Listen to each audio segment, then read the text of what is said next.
Good evening, everyone. Thank you for coming to tonight's Planning Commission meeting. I'll ask Commissioner Heschler to rise and lead us all in the Pledge of Allegiance. I pledge allegiance to the flag of the United States of America and to the republic for which it stands, one nation, under God, indivisible, with liberty and justice for all. Thank you. Can we have roll call, please? Chair Baldino. Here. Vice Chair Newman. Present. Commissioner Wingate. Here. Commissioner Heschler. Here. Thank you, Venus. Now is the time in the agenda for public communications. This is for addressing the commission on anything that's not already on the agenda. So if anyone wants to step forward, now would be the time to do so. All right, I'll close public communication. Oh, I have Mr. Carpenter. Chair Baldino, members of the Planning Commission, it's always fun to come back and talk to you. I think this commission does great work for us. You do very important work for the city, and I wanted to thank you for that, but I also wanted to ask you for a favor and ask you to do a couple minutes worth of additional work, and that is the city is in the midst of its strategic planning effort, which is really looking at what are our current adopted goals and objectives for the city. Are these still the ones that we want to pursue? Are there others? All of this is really leading into developing a 3-year plan for what staff is going to be focused on, issues that are going to be coming back to the Planning Commission at some point in the future, and also allocating resources. And we have a budget study session in the middle of next month, July 17th, and Mayor Boyles and the council asked me to go to all of the boards and commissions and ask them to help us with a very short survey. Have you fill this out? It's asking you how you feel about our current goals and objectives, but also are there any that we've missed, and what should the city be prioritizing in future years, particularly next year, since that's going to be the focus of the budget study session. So if you could, please fill out the survey at the end of the meeting. If you need additional time, please fill it out and return it to staff. Because you are public officials, we sort of misstepped. We emailed the survey, we used SurveyMonkey. We actually need, because you're public officials, for you to fill it out and put your names on it. So it becomes part of the public record. And that is stated on the document, but it will be part of the public record. When this is returned to council, staff will compile the overall results, but we'll include the individual surveys in the backup information. So if you could, please just take up a few minutes at the end of the meeting and fill this out, give them to Sam or Greg, and they'll get them to me. So Greg, if we already did this online, does that mean we get 2 votes? Yes. Okay. All right. That's democracy. Thank you very much. I apologize that you filled it out once already. Thanks. Have a good meeting. Thank you, Greg. All right, anyone else? Okay, we'll close public communication. Next is the consent calendar. Anyone have items to pull? I asked the question. I do. Item 3 and item 4. Same. Anything else besides those 2? Nope. Okay. Then I will accept a motion to approve items 1 and 2 on the consent calendar. So moved. Motion and a second. All in favor? Aye. Oh, thank you. I will then at this time, since you'll be talking about item number 3, because I'm going to talk about item 3. The nature of the location of my business and property, I will then need to step aside. So good. I'm going to be real brief. By the time you walk out the door, you'll have to come back. Okay. Now we wait while Brenda leaves.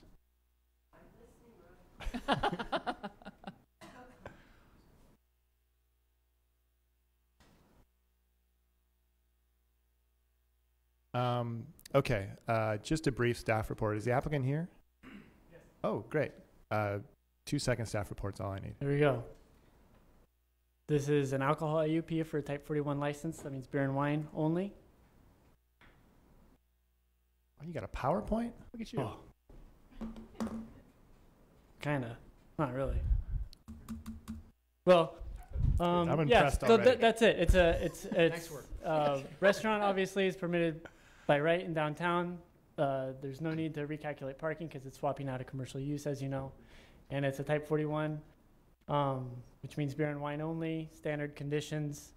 And it was approved by the director, and it's on the agenda tonight on consent. Thank you, sir. Yeah. Appreciate it. Any questions? Love to meet the applicants. Open up public communication. First right comes the applicant. This is your free advertising moment right here. Going once? Okay, just step up to the podium. No, I need you to. Podium. You may not notice we have a vast home viewing audience. So much more anxiety involved in this. Sorry. Hi. Good? Good. Good. The only reason I pulled your agenda item is because I do a Google search on El Segundo, and there was an article about the most exciting restaurants to open in Los Angeles, and your restaurant was on this list. So congratulations. You haven't even opened yet, and you're getting great PR. Thanks. So this is your moment. Tell us about who you are and what you're planning on doing here. Yeah, so we're only opening for lunch actually until we Tell get us your our- names, though. Okay, I'm Jackson and this is Melissa. I'm and, Melissa. and we're only open for lunch until we get the beer and wine license, just because we want to have a kind of nice upscale vibe for dinner. So we're actually open for lunch yesterday. Great. Ah, So feel free to stop on Congratulations. by. I will be open from 11 to 2:30 every day except for Sunday for the first 4 weeks. Then it'll be 7 days a week. And you're at 241 Main in that shopping center? And our Where- sign looks pretty different from the rest of Yeah. them. So it's easy to spot if you're driving by. Okay. Well, welcome. Yeah. Do you want to mention the name of the restaurant? Yeah, it's For the viewing Workshop Enoteca. That's what it's called. Tell us about that name. Yeah, so Enoteca is a casual spot to drink wine in Italy, like a place. It's just kind of like a gathering spot for anyone all across Italy. So there's like osterias, trattorias, and enotecas, and this is our like casual version of our overall vision for our restaurant concept. So it's California Italian fare, hand rolled pastas. I'm making every day for now. Eventually, I might step away a little bit, but it's going to be hand rolled. It's California Italian. So workshop is an English California word, and enoteca is Italian.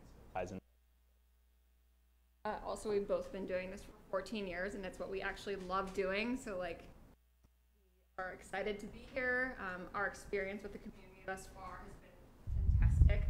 People are really curious. They stop by, they ask questions, and they overall seem like we feel they want to support us, which is awesome. Just a little bit about Jackson. He started at Melise in Santa Monica when he was 12 and has a lot of really cool things on his resume. So I think it's kind of exciting to have someone with Michelin training in El Segundo. Definitely not Michelin food. But it's a cool story because, you know, he's only 27 now, and that says a lot for what you've done. I was going to guess 15, 3 years. Well, welcome to El Segundo. We're happy to have you guys. Thank Best Yeah. of luck. Congratulations. Thanks, guys. Yep. Any other public comments? Come on up. There, my name is Bryce Castor, and I've known Jackson for 15 years, since we were in 7th grade at Brentwood School, and I currently work for Continental Development Corporation, and he came in a couple months ago and wanted to see how he could be a really great community partner and a great member of our city. So a fantastic guy, and you're lucky to have him here. All right. Thank you. Anyone else public comments in this matter? No? Okay. Then I'll accept a motion receive and file. A motion to receive and file of this item. I make a motion to receive and file. I'll second it. Motion and second. All in favor? Aye. All right. 3-0. Can we have Brenda return?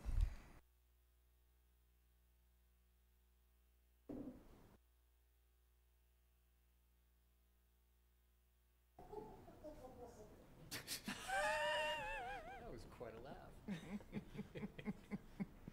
Somebody told me. Welcome back, Brenda. You would have loved those guys. Yeah. Okay, item 4 I pulled because I just wanted to discuss this in item H5 because they're related. So I don't need a separate staff report now. We can just roll them into H5. Does that make sense? That was our suggestion. If you gave me a chance to make it, I would have said that. Well, see, one step ahead. Okay. Now that brings us to new business. First item is H5. We're talking about a zone text amendment relating to outdoor dining setbacks and accessory uses in the light industrial zone. Excuse me, did you want to skip G for now? Did I want to skip Written G? communication. Oh, you're right. I'm sorry. My oversight. G, written communications. Do you have anything besides the South Bay City Council of Governments Bicycle and E-Mobility Expo? No, that is the only written communications, and Principal Planner Paul Samaras would like to give a summary of what's going on for the viewers. Sure. Good evening, Commissioners. Just wanted to let you know that staff has been working with staff from other cities here in the South Bay area to do research and find out how we can potentially bring bike sharing to this region. It's a growing trend in the area around us, and we think that will probably happen at some point. So we're planning ahead to see how we could actually accommodate or regulate. And as part of that effort, the South Bay Council of Government staff has offered to assist us in this, and they've put together an educational event for city staff, elected officials, and so that they can have an opportunity to come companies that offer bike sharing, check out the equipment, the bikes or the scooters, which is the latest trend, and then also talk a little bit about the data that all these companies accumulate on ridership and how that could help cities when they make decisions on future policies for bike sharing and bike. The event is on the 28th of this month. Great. Thank you, Paul, for doing the work on that. I think it's a great idea, especially getting people from that side of PCH down to downtown for lunch, and I think it's a great idea for our town. Thanks, Paul. Okay, now we'll move to H5, the zone text amendment for the light industrial zone. We'll also talk about the adjustment to reduce parking at 2333 Utah Avenue. Can we have a staff report, please? Good evening again, Commissioners. So zone text amendment and a parking adjustment for 2333 Utah. There's a little background to this story, so I'll walk you through it real quick. There's 6 buildings on Utah Avenue and Alaska Avenue that are currently being improved and redeveloped. You've probably seen them under construction, but mostly for creative office use. All of this was by right, but as part of the improvements for 2333 Utah, the property owner proposed a cafe be located in the front of their building, complete with outdoor seating. The cafe component of the project, as proposed, did not meet the code at several points. So this application before you tonight is a request to amend 3 sections of the code, which would result in the allowance of the proposed cafe. And staff believes that the proposed amendments are beneficial to the entire code, but has limited them for now to the M1 zone. So that's a general overview. There's a map of the city in the bottom left, so you can see Utah Avenue, as you know, is in the southeast quadrant. It connects South Douglas to Aviation. This is the property in question. It's a half building, half parking lot. The property owners also own 2383 Utah, 2355. Those two collectively are being marketed as Utah Avenue Campus. They were completed a little while ago. They also own 2352 across the street. 2330 Utah, those 2 lots are now straddled by one big building that's nearing completion now, you've probably seen. And they also own 2345 Alaska. All of these are either recently completed or are undergoing major TI exterior renovations as well. So there we are looking northeast. That's the whole stretch of Utah Avenue.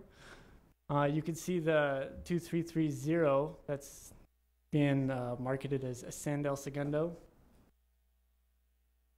There you go. And where the pointer is right now, that's the property in question. That's 2333. And here's a closer look. It used to have blue trim, but the exterior renovations are already underway. It looks a little different. And so it's already undergoing a lot of improvements inside, but this area right here, they're proposing a cafe, and the cafe is a permitted use by right. Restaurants and cafes are permitted by right in M1. But part of the project entails a outdoor patio, some seating in the front in that grassy area. And so part of their improvements also include the parking lot being completely redone, repaved, restriped, bringing landscaping up to code, for example. And that's what it looked like last week. That's where the outdoor seating would go, right in between the property line and the building. This is looking west towards South Douglas. And here's some renderings of what that outdoor seating would look like.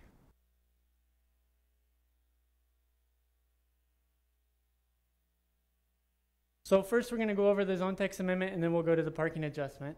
There are three places in the code where changes are being proposed. First one, remove the requirement that outdoor dining areas obtain a CUP. Second, reduce the required setbacks for outdoor dining areas in the M1, not reduce setbacks for the buildings, but just for the dining area. And three, revise how parking requirements for accessory uses are tabulated in the M1 zone. And so all of these, it's important to point out, would be limited to the M1 zone. It's not for the entire city. The M1 zone takes up a lot of the southeast quadrant of the city. Raytheon is no longer part of the M1 zone. You also have that part on the northern edge of the city. So I'll take those three amendments one at a time. The first one, removal of the CUP requirement. So currently, any outdoor dining above 200 square feet requires that the applicant go through the CUP process.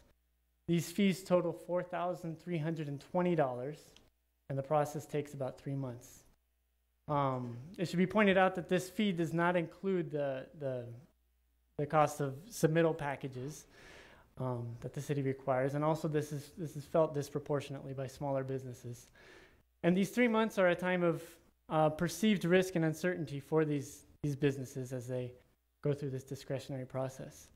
You could say unnecessarily so, because the city has approved every CUP for outdoor dining in what we've looked up the last 10 years. Not only have we approved every request, but we've approved as requested, the same location and the same amount of area every time. The second amendment would be a setback reduction for the dining area. So currently there's a 25-foot setback required in the M1 zone in the front. This space can be occupied by two things: landscaping, as you saw in those pictures. You could also put surface parking. The code allows you to have parking encroach into that area. So what staff is proposing tonight is that we allow outdoor dining to be another thing that could encroach into that front setback area. So if this were approved, the M1 zone would then have the same allowance that was given to the MUS zone, the mixed use south zone, through the Apollo Landing project. You may recall 2 years ago, the Apollo Landing project came through, and part of the zone text amendments required for that to go through as proposed was to allow outdoor dining to encroach up to 5 feet up to 5 feet to the property line. And you can see that's already completed on El Segundo. The third code amendment would be, this one's a little more complicated, so I'll have an example of this regarding accessory uses and how we park them. So parking, as you know, in this city, we tabulate parking by use. So for example, if you have a large building that has part office, part warehouse, we're going to look at those areas separately and apply a rate to each. Those rates are set by typical demand that each use generates. So warehouse doesn't generate a lot of parking demand, and restaurant would, right? So the recommendation is twofold. Accessory uses be parked at the rate of the primary use, and that this break be limited to an area equal to 20% of the gross floor area of the building. So for example, if you have, looking down on the building, you have a primary use. Office use is parked at 1 per 300. There's a lot of uses that have this parking rate in the city. An accessory use, a restaurant, for example, has a higher parking demand, and there's a higher parking rate applied to this. So typically we'd require, regardless of whether it's a primary or accessory use, we would require 1 space for every 75 square feet of area of restaurant or of any accessory use at that rate. Under the proposed amendment, up to 20% of the gross floor area of the building.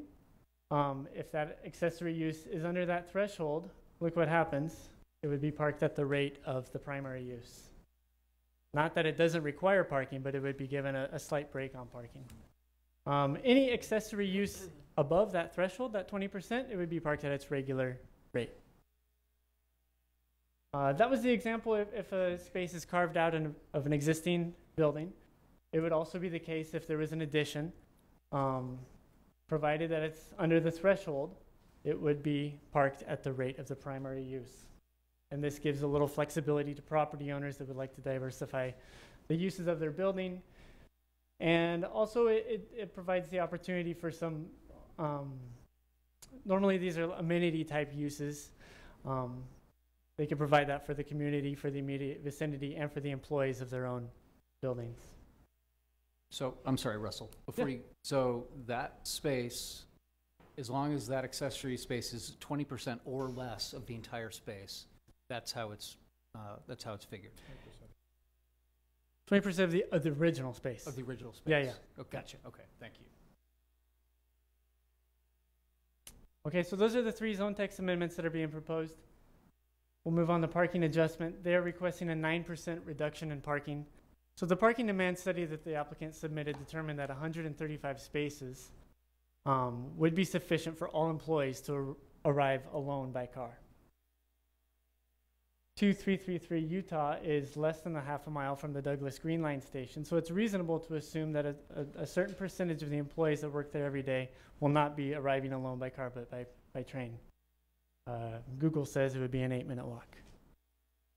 The great majority of cafe patrons are expected to arrive on foot because this is supposed to be an on-site amenity, not only for that business in particular, but for all those buildings that are being renovated and filling up with office employees now.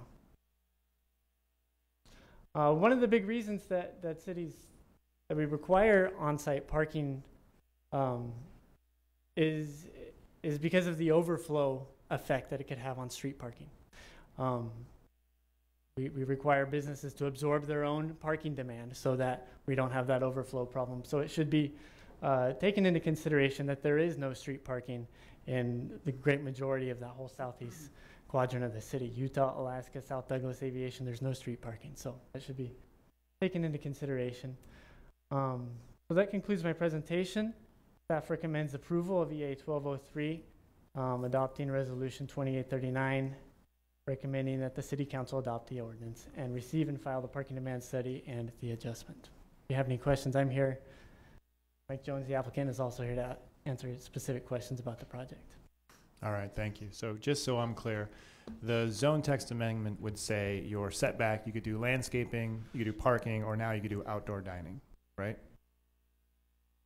Yes, it is limited in the same way that the city limited the amount of encroachment for the MUS zone. Right. Yeah. Right. And So when you up say to MUS, 5 feet. you're talking about by the movie theater on Continental Development, that area? Yes. Where we have those old school, brick buildings, and we opened them up, and now there's all this outdoor interaction over there. Is that the idea? Same concept, bringing it over to this part of the town? Yeah. Okay, but it's an accessory use, so no one can take a building and make the entire thing a restaurant, right?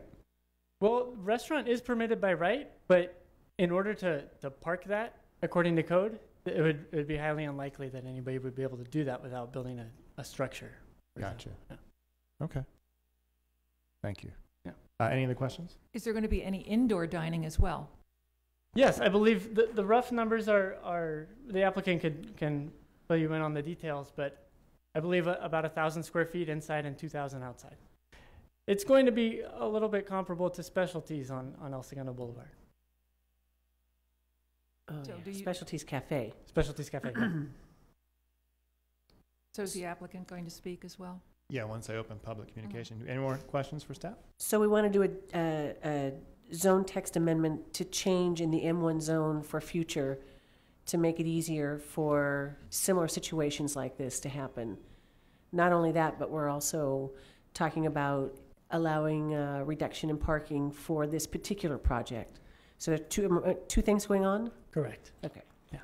Yeah, and I'd like to clarify Ryan's question. So it's accessory, but it's just restaurant. Like someone couldn't do a dry cleaner and bring it 5 feet from the curb. So you're talking about two things. The encroachment is one thing, and we're allowing outdoor dining to encroach, whereas otherwise it had to respect the setback of the actual building, right? But we're saying for this project, as opposed to overall. No, that would be No, overall. we're talking about the whole We're talking about. change of okay. code. Yeah. Change of code. The answer is not quite. Accessory would apply to any use that's allowed in the zone. So I don't believe this zone has dry cleaners as listed use, but if there was another use besides restaurant that was allowed, then that could be an accessory as well. It wouldn't have outdoor dining though. Right. Right, the encroachment is only for outdoor dining. That's Right. the only change for the code. So you can still do parking, landscaping, or you can do outdoor dining and encroach on that setback. That's right. Great, thank you. So, all right, any other questions for staff? No? Then I'll open up public communication. The first right will go to the applicant. Is the applicant here? Hi. Hi. I'd just like to elaborate a little bit. Just tell us your name, please. Oh, hi, I'm sorry. I'm Michael Jones. I'm with Sidley Jones Architects. We're the primary architect of the project. As Russell mentioned, my client has several buildings in the area, and they saw the need and desire to provide an amenity for their clients, tenants, excuse me, in the form of a cafe.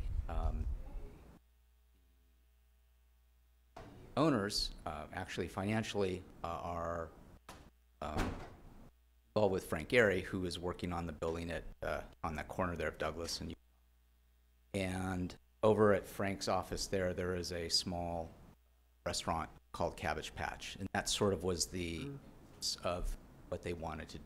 Basically something that for the immediate, that would be open Monday through Friday, probably 7 to 3, 7 to 4, something like that. No alcohol sales, but fresh, healthy type of thing. Given the climate, I wanted to emphasize outdoor dining. There is some indoor dining as well. Elevations basically indicate that the facade sort of opens up to the exterior. Interior bleeds into the exterior. There's little amenities, fire pits, lots of landscaping, built-in furniture type of thing. So it should be a nice little addition to the area. That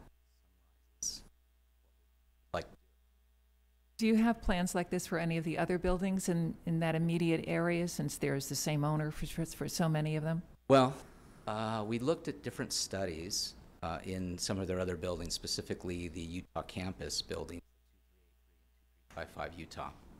However, Kite Pharma, currently putting the 2355 building in a portion of 2383, wants to expand. They are currently looking at taking vacant space in the 2383 building.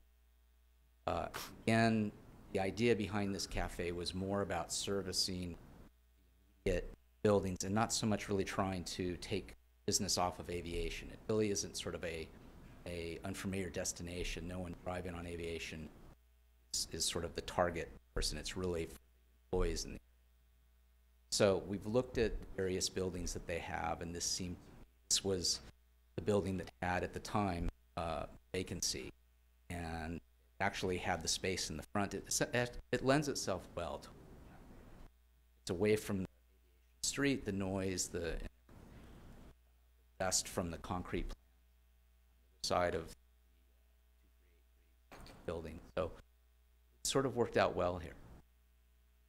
And are there plans to build an additional restaurant in any of the other buildings? Not to my knowledge. Okay, thank you.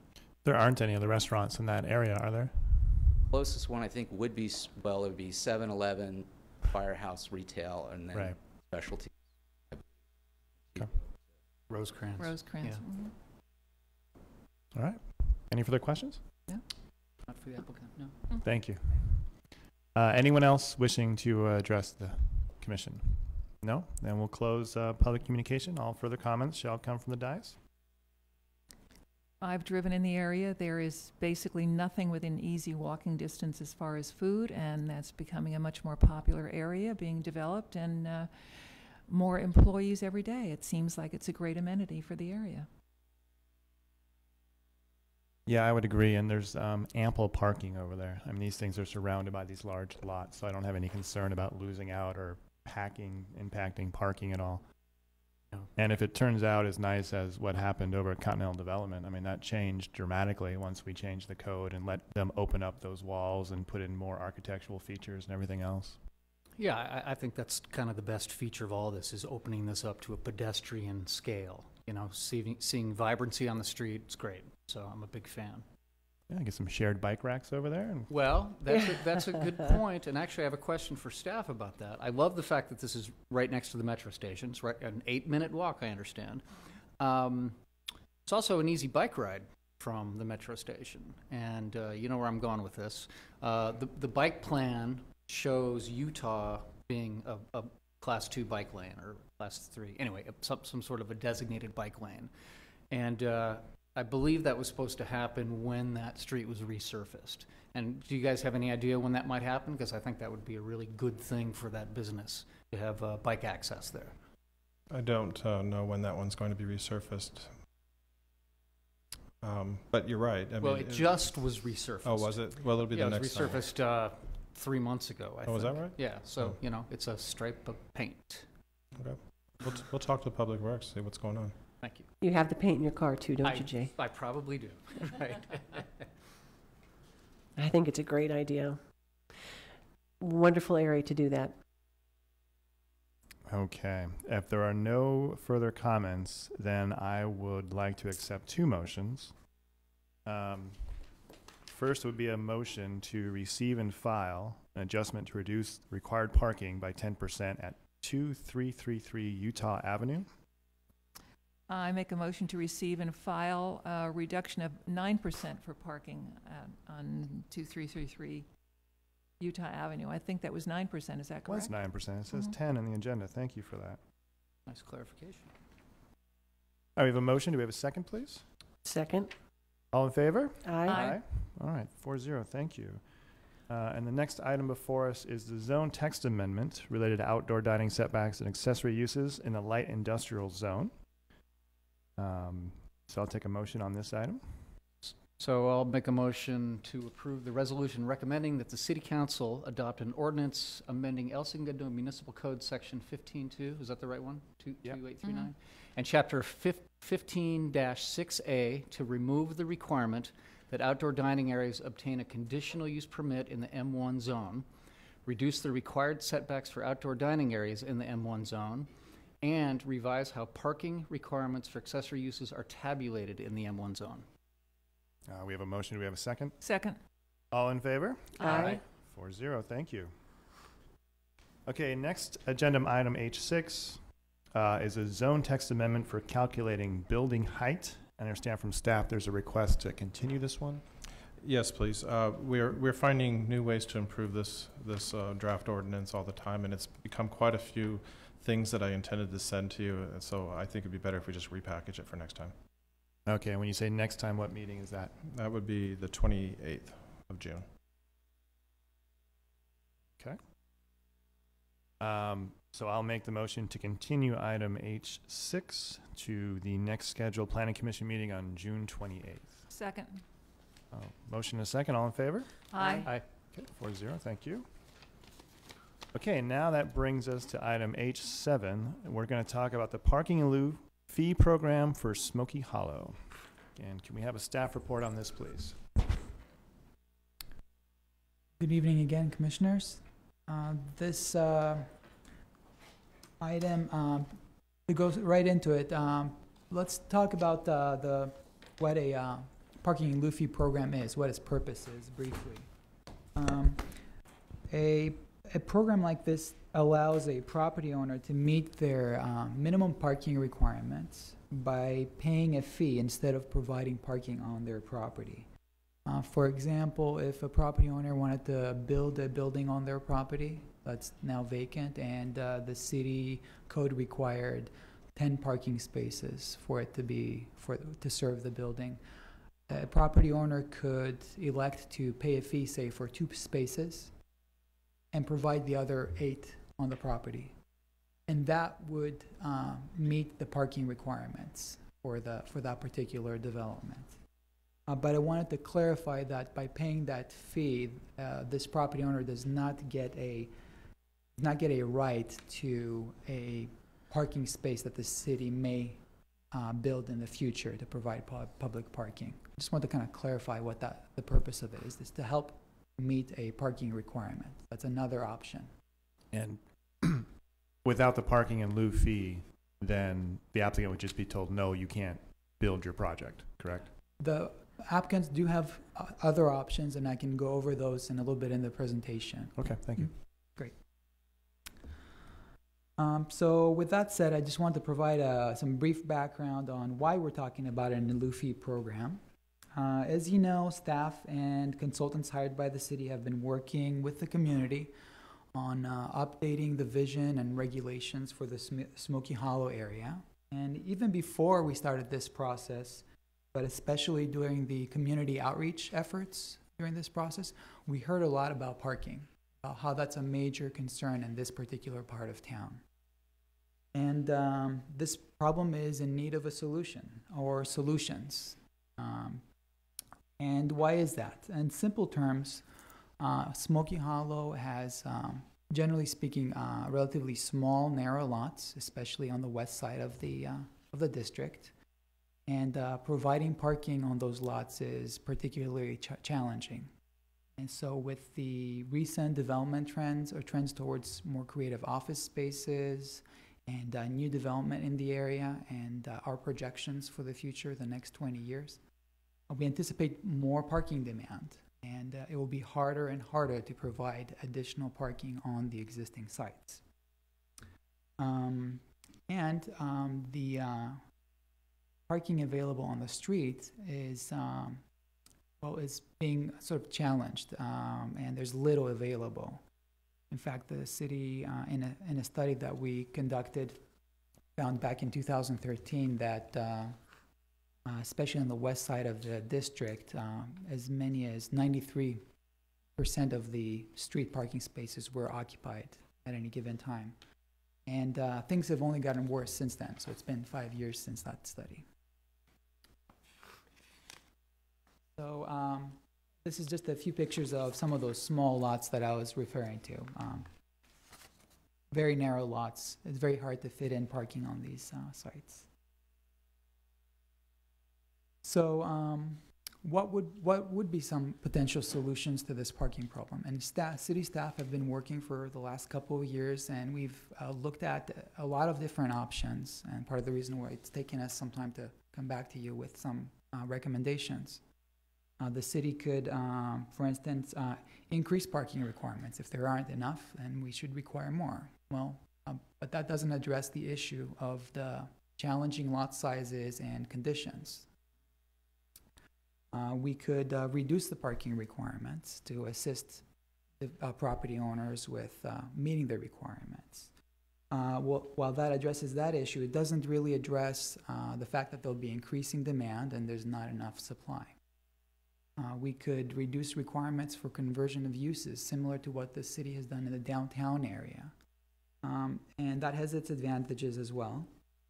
And it's been successful in bringing more restaurants to the downtown, for instance, converting from retail spaces or offices to restaurants. But it did actually undercut the success of the INLUFI program in the downtown, because property owners didn't have to take advantage of an INLUFI program to bring in a restaurant that normally would require more parking.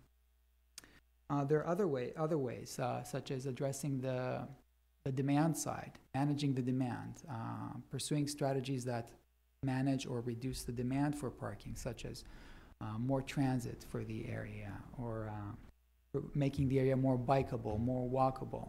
All those actually are strategies that the city believes, the staff believe can be used, and the draft specific plan that we've been working on contains strategies to address this issue. Although we do consider them more long-term solutions, they are part of the solution, just not helpful in the near term.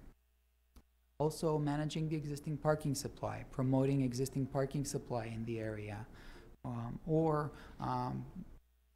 putting in limits for parking or charging for parking on the street. Those are some ways to manage the supply, the existing supply. And another way is to increase the supply of public parking, either in structures or in on-street parking. And we believe that all these aspects are part of the solution, and we're coming to you with a recommendation on how to get started, and that is the INLUFI program. So the INLUFI program provides a solution in two main ways. As I said, it provides an alternative to meeting the city's parking requirements, and this is getting back to the current options that we have for property owners, Mr. Chair. Today, if somebody were to develop a new building or make an addition, the options that they have are to provide all the required parking on their property. They can provide parking off-site on another nearby property through a covenant agreement.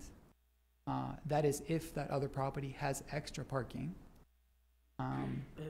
The property owner could request an exception to the parking requirements, an adjustment, if there's specific circumstances, or try to find some sort of a shared parking arrangement with other uses in the area.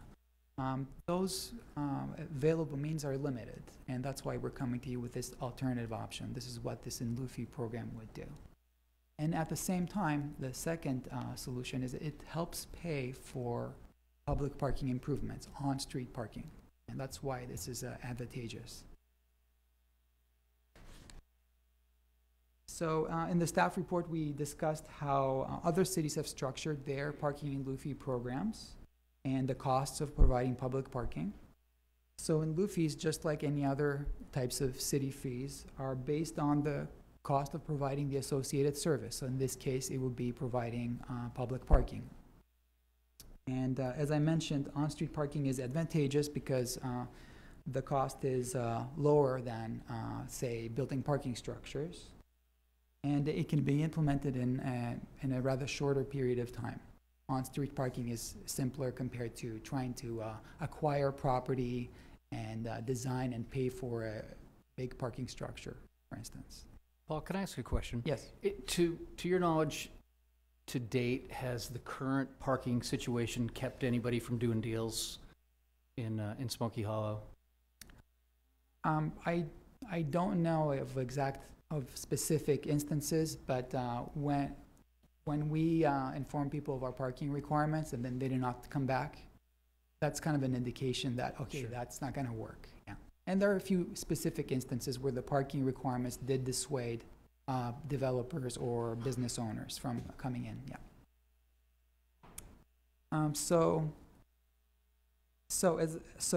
Staff and our consultants studied the cost of providing additional on-street parking in Smoky Hollow and determined that cost to be approximately $27,000 per parking space, the cost of providing the space. In the report, we also talked about how other cities have structured the payment methods, and there are many ways to do this. We believe that it's important to focus on collecting the revenue as quickly as possible so that the city can then, in turn, provide public parking as fast as possible. So we recommend two payment methods. One would be a full payment upfront of the entire fee.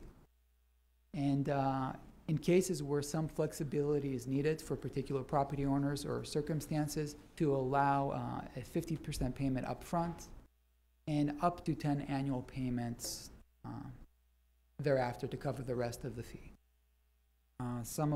Paul, can I ask you? Yes. I don't see that number, 27,643 per space. I see 20,700. Yes. Are you going to get there? Yes. Why don't I go ahead and explain that? Okay, sorry. Let me interrupt too, just because that seems to be the thing to do. Is there an interest rate on the remaining 10 payments? Good. On that, we have not calculated what those exact payments would be. We're not basing it on an interest rate, though. No. You are or not? I'm sorry. No, we have not put together what the payments would be for this on-street parking solution. But is there an intention to charge an interest rate for the remaining 10 payments? No, not an interest payment. However, because this would involve some administrative cost in managing the payments, there would be an administrative fee attached to this. Thank you. Also, Mr. Chair, members of the Commission, just to clarify, what's in front of you is the actual zoning and planning component of this. So we're actually not looking for the plan. Paul is going to talk about details about what would be the fees, but we're actually not looking for the Planning Commission's direction as far as the fees themselves. So if that helps you sort of focus your review. Thank you. Okay, and was there an additional question? Forgive me, I didn't. Well, I think I answered your question, Commissioner Newman. Yeah, Is that you're going correct? to explain why 27 is the cost, but the fee is Okay, less great. than that. The reason for that is because our consultant gave us an updated number since we sent you the packet. Yeah, so in their calculations, there was just an error in a spreadsheet, and they corrected that in the last week. That's basically what happened. So this is an updated number, more accurate, yes. Okay, so with that, going on to some additional recommendations that will be part of this program, we recommend that in cases where an applicant requests to pay for more than 50% of their required parking, pay an in lieu fee for more than 50% of their in lieu parking. So in that example that I gave you, where there were 10 required spaces, if that property owner wanted to pay an in lieu fee for all those spaces and provide no parking on their property, we would not make the payment option available to them. We would require them to pay for the in lieu fee upfront in one payment. The purpose for that would be that they would be generating an increased demand for parking in the area without providing it themselves, and getting the fee upfront would help the city to, in return, provide more public parking faster. That's the intent behind that. And in addition to that, we recommend that as part of this program, we regularly evaluate how many spaces are, I'll say, quote unquote, sold, and what the demand for the program is, what the status is on construction of parking, so that we can make kind of decisions, and especially at the point where we collect payments for about 160 parking spaces, because that is what we anticipate the city to be able to build on the streets, an additional 160 spaces. So with that, I wanted to go into, well, what will this in lieu fee pay for in Smoky Hollow specifically? So it would pay for reconfiguring the north-south streets, the streets running north and south in the district. Currently, and the reconfiguration would provide one-way streets with angled parking on one side. And also, it would allow for certain improvements, as you can see on the slide, such as curb extensions and some landscaping, street landscaping, where we have opportunities to do that. So it wouldn't be strictly just a striping exercise. Just a little better view of that reconfiguration. Currently, these streets have 2 travel lanes going in opposite directions and parallel parking on both sides. So that would change to one-way direction and angle parking only on one side. And that will actually increase the available parking on those streets by 25%, from the existing parking count of 310 to 395. In addition, there is an opportunity on El Segundo Boulevard to add parking. And with a small sort of adjustment, on El Segundo Boulevard, we could narrow down the existing lanes. There's 4 lanes, 2 in each direction. And there is an extra lane that's about 6 feet wide. I'm sure you're familiar with it. That's underutilized, not used for anything.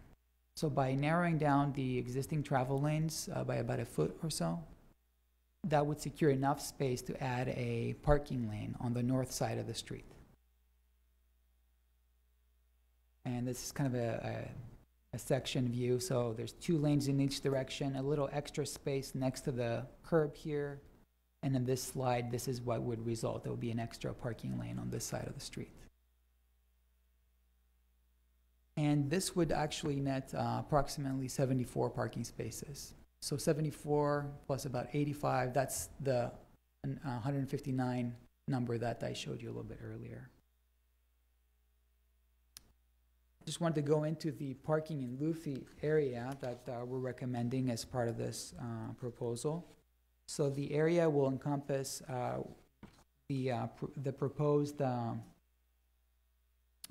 boundaries of the specific plan, the Smoky Hollow specific plan. And in the report, as you've seen, we also recommending adding a couple of areas here in this part of in town between Smoky Hollow and the downtown area. And as we said in the report, we believe that it would be advantageous to expand the parking in Luffy area and for these properties as well.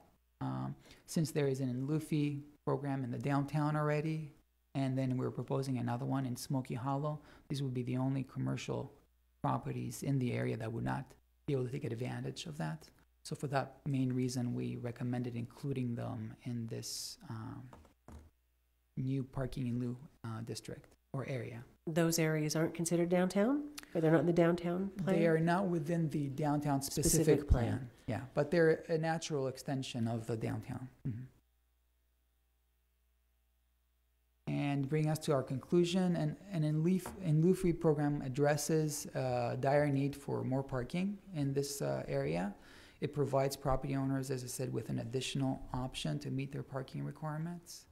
It is a lower cost option than other options we studied, and it's a lower risk option as well. So with that, we recommend that the Planning Commission adopt the proposed resolution, recommending that the City Council adopt an ordinance for the zone text amendment. And that concludes our report.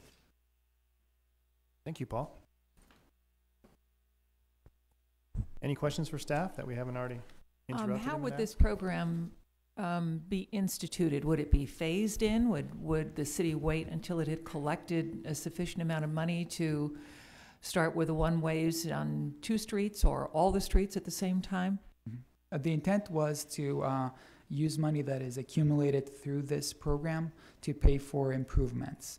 So the city could elect, when we have sufficient funds to provide parking on certain segments, certain areas, or even individual streets, to go ahead and do so on an individual street basis. Yeah. And does that? I'm putting myself in the shoes of the developer. If I'm going to pay $20,000 a spot, and I don't actually get a spot for that, my first question is, when will I know that there'll be another 160 spaces? So will there be a schedule attached to the program? Not a particular schedule. As soon as funds are sufficient to go ahead with improvements with a construction project, the city will go ahead and do so, and it will try to focus its efforts in those areas where we've collected those funds, because that's part of the sort of service that the city would be providing in return for the fees. So you mean in the specific areas wherever those buildings are in need of that? To the or extent they wish that, to be to the developed, extent that the that city you would go can. ahead and you wouldn't be waiting for the whole $3.3 million, 159 spaces being sold before something was done? No, this is intended to be a near-term solution, for those areas where we are collecting fees. And So, we're not putting the cart before the horse with still not approving the downtown specific plan and the EIR. None of that's really in place yet. This isn't too soon, or you know what I'm saying? Should we wait till those things get completed before this gets implemented, or there's a real need for it right now? I mean, you have things before you in the planning department that you sort of need to help. Need to help, okay. The timing is deliberately close. We'll be bringing the specific plan to you at your next meeting. And the timing on the city council is probably going to correspond to the same meeting because, as I understand, July 3rd meeting has been canceled. So it may work out just beautifully that way. But I would say that it's not necessary to wait for the specific plan. This program will work under the current zoning development standards. However, I think that most people who are contemplating doing something with their properties may want to wait and see, develop under the new Smoky Hollow rules. But there are some that don't. We know of that. And this option could be available to them, to get started. So I think it's not necessarily important that we wait for Smoky Hollow, but the timing is deliberately coinciding. There's no disadvantage of approving this sooner. Some people, will have the option of utilizing this prior to the specific plan being approved, But we think it'll be a good time to kind of buffer this through. When the specific plan gets passed, I think the use of this program will accelerate because the FAR will increase and the allowable uses will change to the more favorable. So I think would we say that staff's perspective, approving this ahead of the specific plan is advantageous. Would we say that the existing in lieu downtown program that we have is successful? Depends who you ask, Brenda. Yeah, it depends on who you ask. For the most part, it's underutilized, and that's because of other changes that were made, and I think correctly, to allow restaurants to swap in. That would have been our best customer for in lieu. There were changes along the way. I mean, at first they were very expensive, then they got so it was a work in progress. And that's my only thing. They've been beneficial in my opinion because they've allowed a lot of things to happen in the downtown that wouldn't ordinarily happen. Yes. The only concern I have is the midstream changing so that the people that you'd hate to be one of the ones spending $21,000. And then they realize, well, you know what? Nobody's buying in. We've got 3 people that are doing it. And then the price goes down so that we get more people to do it because we need to get to that $3 million mark in order to make our goals happen. And then, you know what I'm saying? So you don't want to do it just in haste and ahead of time. That's all I'm saying. I'm sure you guys have thought about that, but yeah, that's my concern, that it gets changed midstream because something isn't working.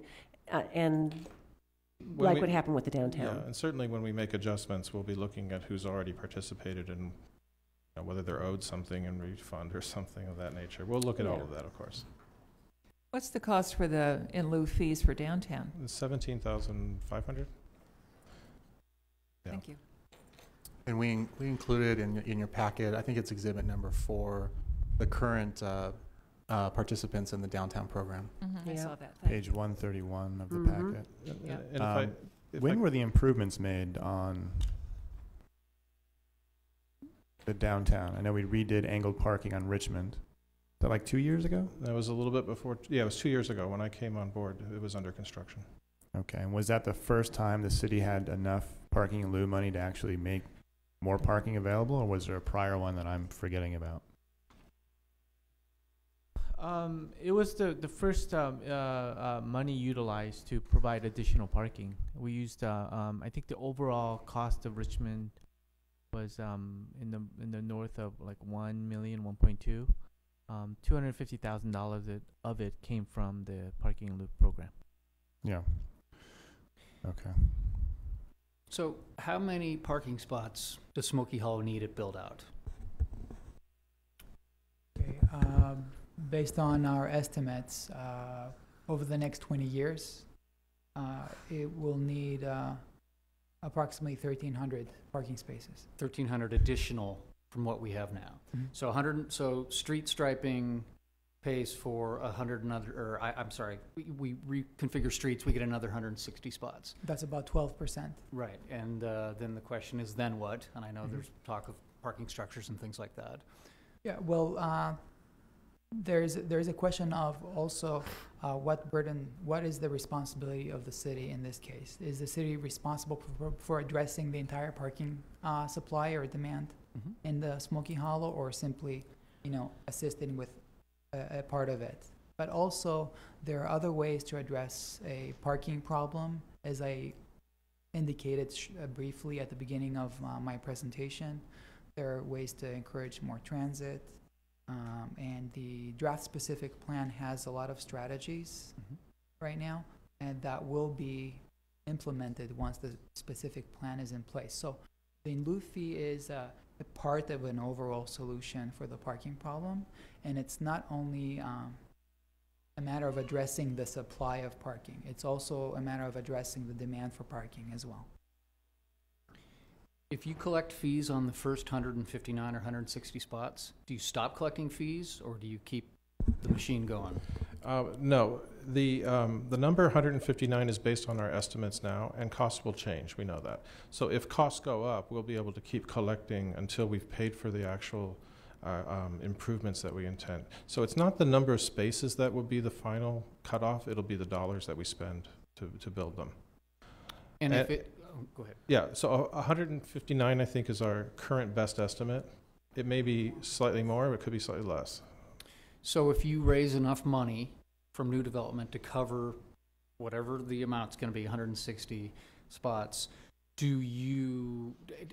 are the people who are in early, are they penalized because they had to pay it and everyone else is behind them and they don't have to pay an in lieu fee? Or I wouldn't say they're penalized. They get the option of developing their property without having to provide the parking lot to the full extent. So I think they'll be happy. And I think it's also important to understand that we're probably going to be looking to phase this. So when we get enough money to do a street, ideally the street that we collected the money from, we'll do it. And then we'll collect more for the next street, and we'll go in that way. So we'll start seeing the improvement incrementally right away, as soon as we get enough to do one street. Do you think we're going to get more involvement in Smoky Hollow than we did in the downtown area? Because if you look at this list that you've provided, in the last 13 years, if all we've garnered is $860,000, that's not a lot. The funds have to come from another resource in order to really develop it the way it needs to be developed over there. But do you really think that 1, 2, 3, 4, 5, 6, 7, 8 downtown businesses have participated in the downtown in lieu program? And then if you only had 8 or 10, so my point is, do you think that we've got more opportunity over there? Yes, absolutely. Downtown and Smoky Hollow are very different. They are. And as we mentioned earlier, downtown also has the ability to swap the highest demand use, which is restaurants, for the others. And that has somewhat diminished the demand for in lieu in downtown. It hasn't eliminated it. We've had a few even restaurants that have used it to great advantage, and I think it's helped. It's part of a program, a solution. It's one part. Smoky Hollow has a higher demand, and Smoky Hollow also has a higher turnover of development. So we think that it will be successful there in a way that it's not necessarily as gangbusters successful in downtown. Right. Let me give you an On example. paper, it sounds like it would certainly be more successful over in Smoky Hollow because the need would be more. Well, the need will be more, but let me give you an example of the difference between downtown and Smoky Hollow, and why we're going to get so much more people taking advantage of in lieu in Smoky Hollow. So in downtown, you can have an office use, retail, whatever it is. You can convert it to restaurant without providing any additional parking. The only time you need to provide additional parking and utilize the in lieu is if you want to add on to your building. Okay? So if you take that same scenario into Smoky Hollow, people can take their manufacturing building and office building, and if you give the same allowance that we did in downtown, people with warehouses and manufacturing buildings, they'll be able to convert it to offices with no additional parking, right? The only time they need to provide additional parking if they add to the building, right? Most conversions that we see in Smoky Hollow, people aren't adding to their building. They're just converting the use. And that's when they need in lieu parking. So the choices that we gave for downtown, because we wanted downtown to flourish very quickly, we opened up the floodgates to allow that change to happen. We're not giving the same allowance in Smoky Hollow. That's why we believe in lieu program will be much, much more used in Smoky Hollow. That makes sense? Yeah. So, Sam, in Smoky Hollow, a lot of the uses, it's a much more relaxed for parking, 300 feet per space versus 75 feet per space retail here. Are restaurants in Smoky Hollow going to be that same 300 or 400 feet, or do they come down to 75 feet? Let me address that, please. Okay. In the draft Smoky Hollow specific plan, we're trying to solve another completely unrelated problem, but also it is about parking. And we're proposing a flat rate for all uses throughout Smoky Hollow, including restaurants. But don't panic, because we've also required a conditional use permit for restaurants. So they would have to come before this body and demonstrate that they're not going to completely impact the entire neighborhood. Right. But it becomes a little bit of a different dynamic there than in downtown, because in downtown you still have a mix of parking rates, and Smoky Hollow is going to have a flat rate, assuming that part flies. So it makes it a little bit more flexible and a little bit easier for people to plan their expansions and their developments and their conversions. But it's still, like the director said, it's still going to be an opportunity to trigger in lieu when people are doing expansions and tear downs, start over. And that happens quite a lot. Well, I like those more relaxed rules for Smoky Hollow. Does that penalize someone in the downtown district? No, there's enough of a separation of types of uses and physically. It's also, it's not quite like a giveaway either. I mean, the rate that we've suggested is a little bit higher than what you would pay, have to provide for office. So some will be more or less winners, some will be more or less losers, but everybody will be on the same playing field. But that's kind of getting off topic a little bit. That's next meeting. Okay. I have a question about the installment payments. Is that tied to the title of the property? I mean, if it's someone's leasing and they want to add more parking, how does the city make sure that those installment payments will be made as opposed to a tenant having a great idea and going belling up pretty quick? There would have to be an agreement between the city and the participant. It would run with the land, and if the future whoever didn't want to follow it, they'd have to come up with the parking somehow. Okay, and the amount charged per space, that would not change if we went from 159 to 130, right? That the amount's not going to fluctuate, because that's what the consultant has told us what it costs to basically repaint the street. Yeah, but that was the cost for us to actually construct a parking space. Yeah. It's not necessarily going to be exactly the cost of the fee of the program. Okay, and with parking in lieu or any in lieu fee, the city cannot collect more money than it needs to spend on whatever it's trying to accomplish, right? Which is correct. And that goes back to the point that I made in response to Commissioner Heschler's comment. It's not the number of spaces that we'll be tracking as carefully as the dollars that we collect. Right, but this is not a revenue generator. This is limited to the purpose of what it's set out to accomplish, which is provide parking in that area. Absolutely correct. All right, just want to make that clear. All right, do we have any other questions for staff about this? Yeah, I have one more. So I love the entire Smoky Hollow plan. I think it's great. I think it's what El Segundo needs. One of my favorite parts of it is what you're doing with the living streets and changing the configurations of the streets. Will those not happen without this in lieu parking fee? No, not necessarily. The in lieu parking fee will be a fee dedicated for that purpose in that district only. It can't be spent elsewhere. It'll be put aside in special funds. So it makes it possible faster. It's conceivable the city could apply any other money, grants from the state or the county or general fund to do the same work. It's just not as likely.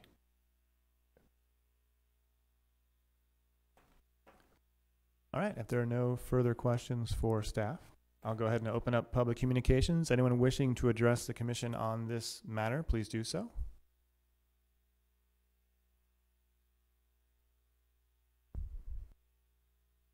Hello, my name is Scott Lane. I'm a resident here in El Segundo, and we have recently purchased a commercial property in the Smoky Hollow. I am one of those that I don't like the in lieu fee. I more so don't like the amount that it is. It's kind of difficult for a small business, and that's what we are, a small business trying to improve and develop our property to make it nice for the downtown, nice for us. But I am one that it is a huge deterrent to develop that property because of the parking. I understand it's a difficult process and what you guys have to do, but it's excessive from what I believe. One of the things that I heard in the presentation was that there is an exemption process possibly, and but not much was said on that one. Is there any tiered options, or along with maybe with those possible exemptions that would apply to some of the smaller business that might not bring in as much traffic as I think that is being proposed with other companies in the Smoky Hollow area? Thank you. Thank you, Mr. Lane. Anyone else wishing to please step up? Hi, my name is Jerry Bauer, and my husband and I are owners of commercial property in Smoky Hollow, and we are also conduct conduct our own business in one of our properties. And what I'm curious about, and I'm really asking more questions than anything else, but as the planning department, and granted, we've been owners for 10 years and we have seen a tremendous change in the nature of Smoky Hollow and the development and the improvement of the buildings. But my question is long-term, do you see most of these properties becoming creative and office spaces? Because I experience Smoky Hollow currently as being kind of a mixed bag. You still have light industry, you've got warehouse, you've got manufacturing, you've got a lot of creative, you've got tech. And with this hodgepodge of companies, they have different needs. And yes, parking is completely necessary. But I see a lot of large delivery trucks coming up and down those streets daily. I know my business has quite large deliveries on a daily basis. We have 2 big roll-up doors that front on the street. We have a loading dock and all of that. And I'm just wondering how this new one-way street configuration is going to impact some of these businesses. So and the angled parking, which makes sense, but as I said, you've got some businesses need a lot of room and traffic for delivery trucks and things like that. Others don't. Their employees come and they park for the day, and that's settled. But so I guess I'm just curious as how you see this area growing and developing over the next 10 or 15 years, and how these impacts are going to affect everybody. As the gentleman was saying, he's a small business owner, and $20,000+ a year for in lieu parking might be a great strain for a company like this. And I'm going on and throwing a lot of questions or a lot of comments out, but we're lucky. We're on Eucalyptus, and we bought 2 pieces of property, and we now have 65 parking spaces. And we are renting some of those to an advertising agency and to another small business. But we've had several inquiries from businesses in our areas about renting spaces from us. And our current rental fee is much below that. And many people who have made inquiries of us, they cannot afford those kinds of parking costs or rents. So there you go. I have about 10 questions, but I'm curious what your long-range views are on the overall, where Smoky Hollow is going over the next 10, 20 years. Thank you, Take it Mrs. away. Bauer. Anyone else wishing to address the commission? No. Okay, I'll close public communication. Can I have a rebuttal moment? Oh, yeah, you can. That's fine. Actually, not really a rebuttal. I do want to address some of the questions that were raised. On the question of expensive, it is expensive. We recognize that. But the idea is you're getting a tremendous value and benefit, and hopefully we'll find that for many people that will pay off. But the key thing here is this is an optional program. It's not a requirement of anyone. Anyone is free. And I'm not really speaking about the Lanes property right now. I'm aware of their situation. I'm going to meet with them tomorrow or next week to go over options with them. But in general, it's an optional program, and the other options are still out there too. Ms. Bauer pointed out that they have spaces that they rent out. That's an option that's available. Off-site covenants are an option, and we're constantly trying to develop new options. That goes to Paul's earlier point about demand reduction. So that's the first one. The other one, going to the question of how we see Smoky Hollow, that's the topic of our next Planning Commission meeting, but in a nutshell, the eclectic mix is one of the features that makes Smoky Hollow great, and we don't intend to wipe that out. We're not trying to make this an all-creative office place. I think that if that started to really become something that's happening, we would be in there fixing our specific plans so that we don't let that happen. So that should be obvious when we have the public hearing on that next week. And then the last thing is on delivery trucks. That's going to be addressed in the specific plan as well, in 2 ways. One is that we're finding the nature of deliveries has changed considerably, and trucks are just stopping on the street. The driver runs out, delivers the package, gets back in. And that's happening at the home level. It's also happening at the industrial and commercial. We're not seeing the need for loading zones the way we used to. Some businesses still want that, and we're not preventing them from having that option. But others don't need it anymore, and requiring it is becoming a burden.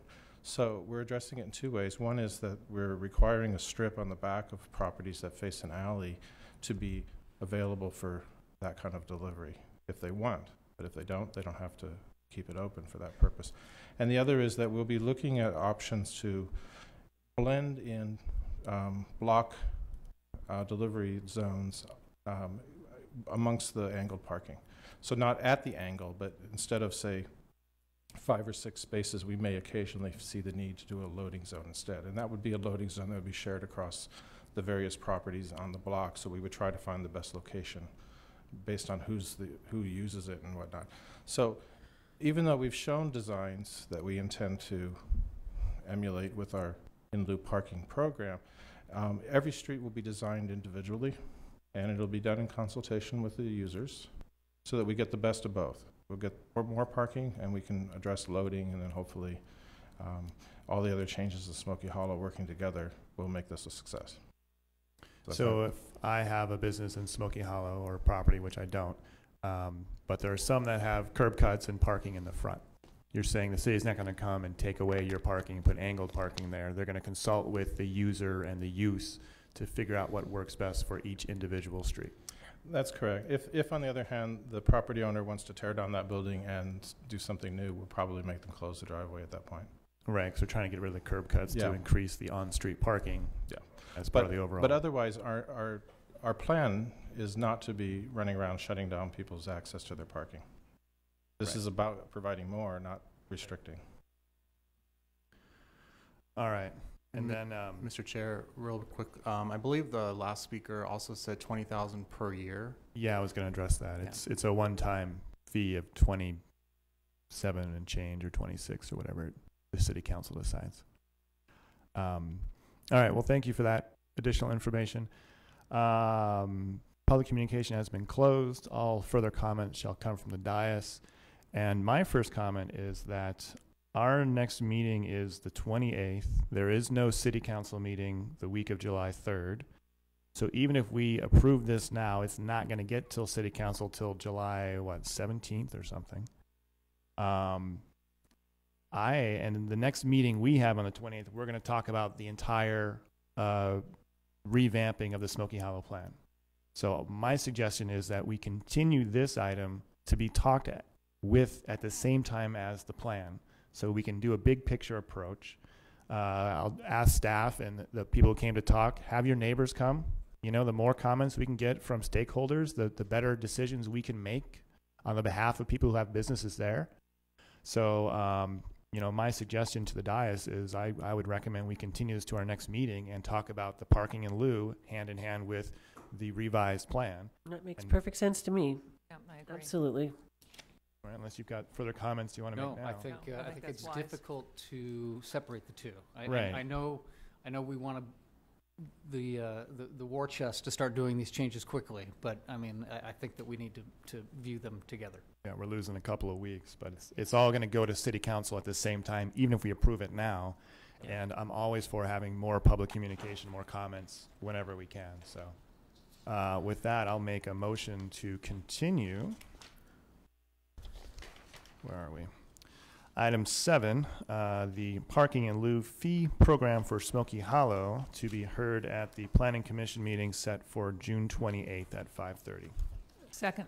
Motion and a second. All in favor? Aye. Aye. All right. Thank you. All right. That brings us to continued business I-8.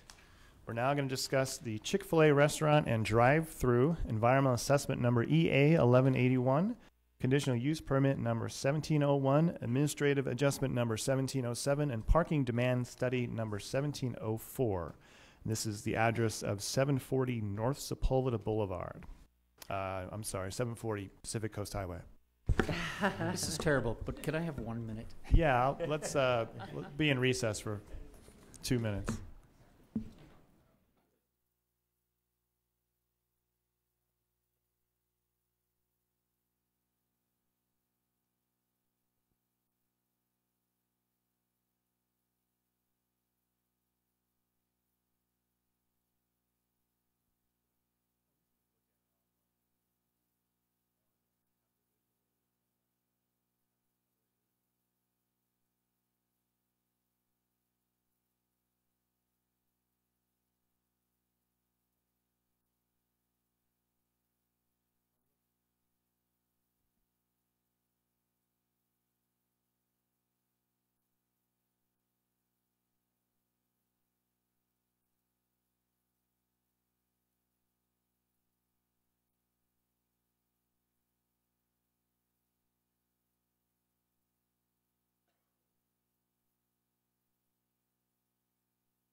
All right, let's resume our meeting after our brief intermission here.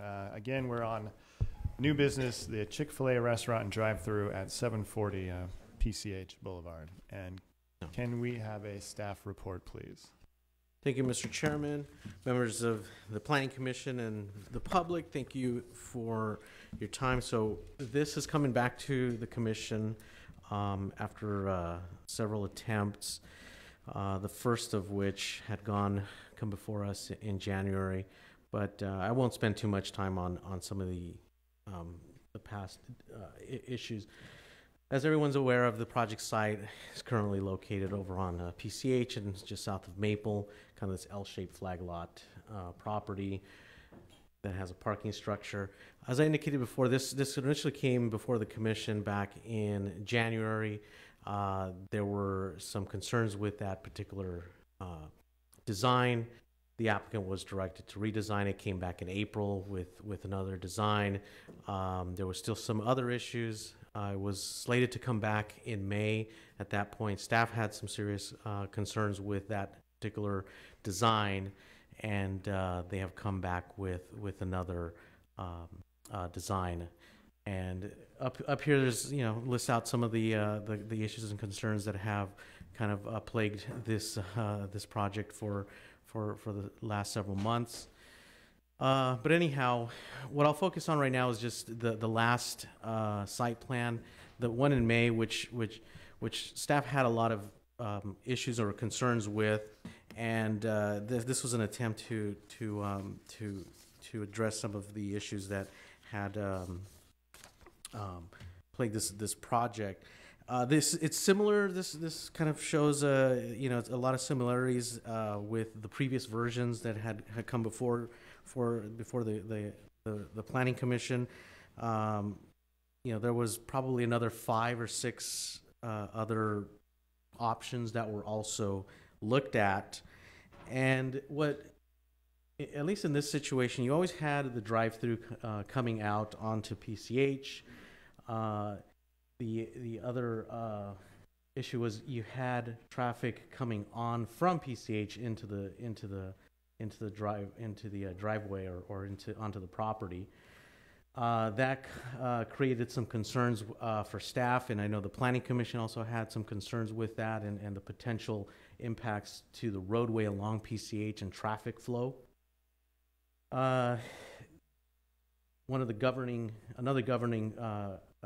issue or feature was you had exit onto PCH, which that in and of itself was not a problem, although there is some clearing issues just by the mere location of it in relation to the intersection.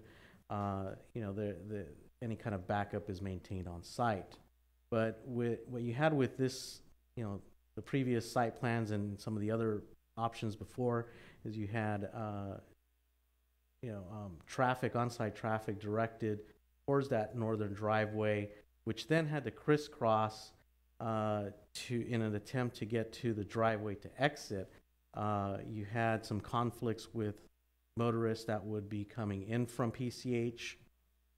You also had the ability to go to the upper deck, which that was good because that addressed some of the other concerns or issues that were also raised by the commission with having to exit the site to come back on. But then you also have folks that are leaving. Again, there's those conflicts with folks that are exiting the site. So, just that whole issue there just created this nightmare where you had just cross sections and crossing and the potential for backup along PCH. Not only would it affect some of the traffic flow, but assuming there's a car here that's preventing access from those people coming in from PCH, then that just creates more backup along. And that was kind of the governing issues that just kept kind of coming up. So hearing all this, the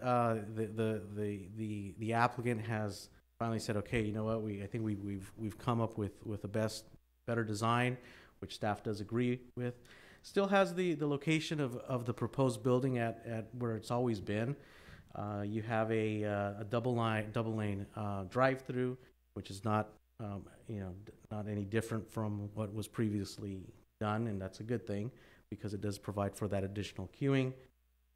You have another lane dedicated for access through the site that would take you to the parking, underneath on the lower level of the parking garage, takes you to the surface parking. At this point, a motorist would have an option to either exit the site by turning left out this way, assuming they were parking here or here, or turn left and then go out this way as well. Vehicles can also access the upper level using primarily the same route.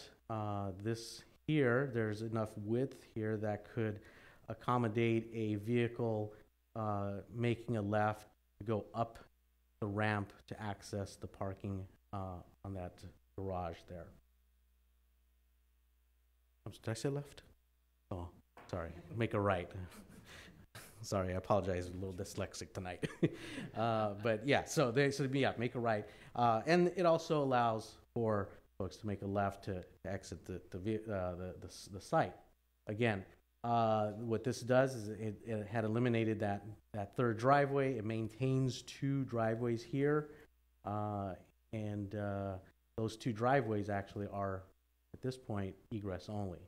So what does that do? You have your drive-through that at this point a customer can come out through the drive-through lane directly onto PCH. They could, if for some reason there's a little bit of slowing or some backup, they could always make a right through the parking lot from this way and out through this particular driveway as well. Folks would be coming down from the parking structure, also making a right onto PCH. Like I said before, this drive aisle here is of sufficient width that would allow for a motorist to make a right turn up to the parking garage or make a left out. There's always the potential for a little bit of conflict here between folks that want to make a left turn out versus those who are coming down the ramp, but it's not a significant issue as it was before, because at that point that conflict is maintained on site. There's no impacts, there's no spillover of conflicts onto PCH, which is really the key there. So with that, a couple things did change with the project. The actual building size did get smaller. What that does, or what that did, is it also reduced the parking requirement. So the applicant still seeks an adjustment, but now it is for only 2 spaces, which is about 3%, significantly less than what was there before or was being requested before. And let's see, other than that, there would be appropriate signage that would help with some of the, with directing traffic and traffic flow. And so with that and looking at this more recent site plan, staff is recommending approval subject to the conditions contained in the attached resolution. So that concludes my presentation, and the applicant is here as well, and she can also answer any details you may have of her as well. Thank you. Ryan, could I suppose I should have, when we first you have brought some this up. Disclosures. Yes, I just wanted to say that I was contacted and agreed to meet with Elizabeth Hansel of Elevate Public Affairs and Jennifer Daw with Chick-fil-A, and enjoyed my meeting very much. Met with them on May 17th at 1:50 p.m. at Specialty Cafe. And I met with them, the exact same people, on the same day, just about 2 hours earlier. And I've visited the Torrance store a couple times since I saw you guys last. I have driven to this site several times since our last time with Chick-fil-A, and I took several photographs. Venus, do we have those, or?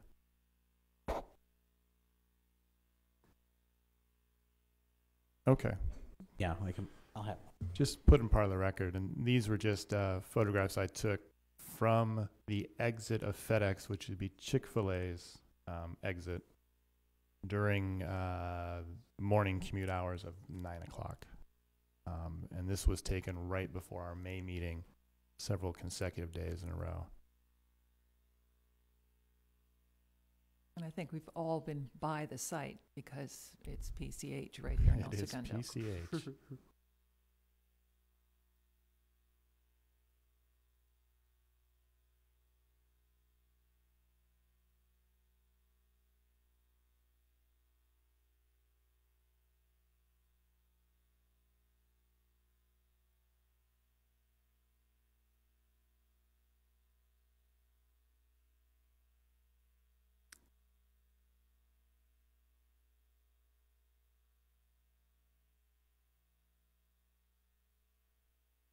Just two? Okay.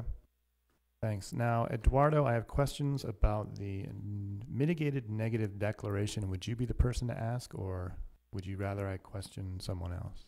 No, we can answer those. Okay, can you go to page 290 in the packet, please? And my first question is, am I correct that this site survey and trip rate calculation has been, have they updated with the Torrance and Venice locations? Were we not previously given information on those two? Or am I mistaken in that? 290, I'm sorry, if you could. Yeah, I'm on page 290. Okay. And what I'm looking at looks like a red line version. Items are in red. Yes. I'm assuming those are the modified from the previous version that we were provided. Correct. And this is all based on Hand me that binder. the reduction that was done in April. I will say that this, because of the further reduction, these numbers haven't been updated, but by de facto, if it's a smaller building, the impacts are less. Okay, so what it has here is 4,696 square feet for the building. Correct. And what is actually proposed now? It is now at 4,396, I think it is. Okay. And then the box to the right, weekly, daily. These are the trips that'll be generated to the location? Is that Correct. accurate? Yes. Okay. And then the trip rates for Los Angeles, Torrance, and Venice are at 496.12, but then before that, I see average trip rates for Chick-fil-A, and below that, typical trip rates for fast food, and they're all 496.12. So are we just using that same number to plug into those cells? Yes. Right? Yes. So we don't actually have the trip rates for Los Angeles, Torrance, or Venice. We're just using the typical trip rates for fast food. Is that accurate? Correct. Okay. And then for El Segundo, it's not 496, it's 2,330. Is that accurate? 2330, that is correct, yes. Okay, so the average fast food place generates 496.12 trips, and this Chick-fil-A is going to generate 2,330 trips per day. Correct. All right. And then next we have AM peak hours, PM peak hours, measured weekday trips on the chart, right? I'm just moving to the right column. Thank you. Los Angeles, 40.93. Torrance, 36.80. Venice, 54.09. So in the total AM peak hours, those are the rates that we have. And for El Segundo, it's 205? Is that what I'm to understand from this? Correct. Okay. And then going down, we've got the total for PM. Chick-fil-A Los Angeles is 62.33, Torrance 68.04, Venice 81.82, and then the proposed El Segundo is 332? Yes. Okay. And for clarity, is that vehicles per hour during the peak hours? Is that what that represents? No, that's total throughout the day. So I think they have like a range, you know. Oh, I'm sorry. Well, let me clarify. The table has both. So what Chairman Baldino just indicated, those were the peak hour calculations. But this also has information on the total. Well, Yeah, the total is was the 2330. the 22,330. Correct. Is your weekday daily. Correct. So that's just during the day. One Yes. day. Okay, and then just to finish out this table here, next we have Saturday trips. We know they're not open on Sunday. And again, for the Saturday trips, the information for Los Angeles, Torrance, and Venice is 72.03, which is the same from the book that gives us our typical rate for fast foods of 72.033, correct? 22.033, yes. Okay, so that those numbers for an average trip rate for Chick-fil-A, we don't have information for what those are actually generating at those sites. We're looking at what's coming out of this traffic standard, right? Correct. And then for El Segundo, we're looking at for Saturday trips 3,391. Mm-hmm. Okay. And then if we go up to the preceding page, 289. One of the findings that we have to have for this mitigated negative declaration is the impact on transportation and traffic. And this report is telling us that it will have a less than significant impact on A and B. B is conflict with applicable congestion management programs, service standards, traffic demands. And then, all right. So clarifying that traffic study is, that's the traffic demand study that the numbers Those are that the they came up- trips that'll be generated at the proposed Chick-fil-A in comparison to what they gave us for the Los Angeles site, the Torrance site, and the Venice site. I see what you're looking at, yeah. Yeah. I just, Those aren't random fast food numbers well, for, this last box here is taken from a typical fast food rate, which I believe I have a footnote. Institute of Transportation Engineers, ITE, Trip Generation Manual, 9th edition from 2014.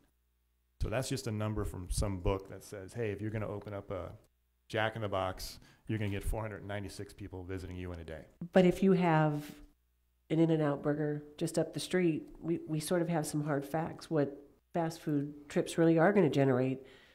So maybe that parking demand study needs to be looked at. Well, they're here. We can talk about it. I just want to make sure I was reading this correctly when I read through it. Yeah, and I think what's also important to know, like for example, the weekday dailies, where it says the average trip rate for a Chick-fil-A of $4.96. I think that is based on the for every 1,000 square feet, and so when you multiply that by the 4 point whatever, because this building is going to be 4,300, so 4,400 square feet. I think that's why you get the 2330. Explain that to me again. So 496 is the average number of vehicle trips per 1,000 square feet of building area. Not trips per day. Doesn't say that. It does right under number 3. It's trips per BSF rates at per- the top. Total square footage. Oh. Trips per 1,000 square feet? Correct. Okay. Mhm. Right here. You're right, though, it wasn't very obvious. Trips And per it's 1,000. also So the here, Torrance footnote, which is- Oh. size is 4.6. The El Segundo size is 4.696. Right? So how do we get from 496 to, I'm told Torrance has a weekly daily trip of 496.12, and El Segundo has a weekly daily trip of 2,330. And the sizes of those two businesses, square footage, about the same.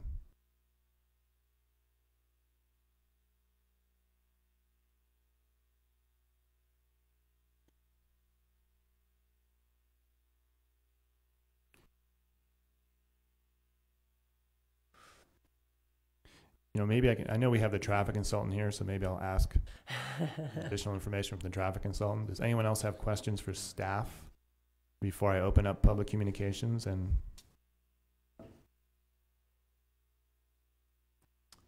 No, you can. No? I'm fine. You can open.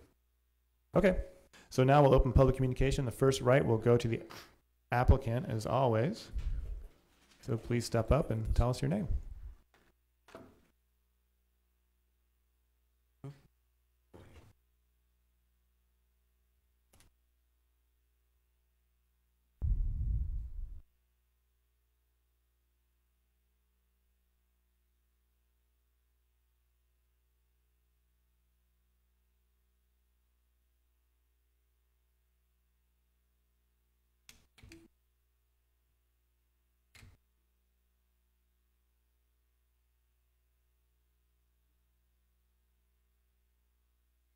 Good evening, Chair, members of the Commission. Jennifer Daw with Chick-fil-A, Development Manager rather for Chick-fil-A. So staff has given a thorough staff report and we agree with the conditions in the staff report. However, I'd like to kind of further explain just a little bit more about how we got here today.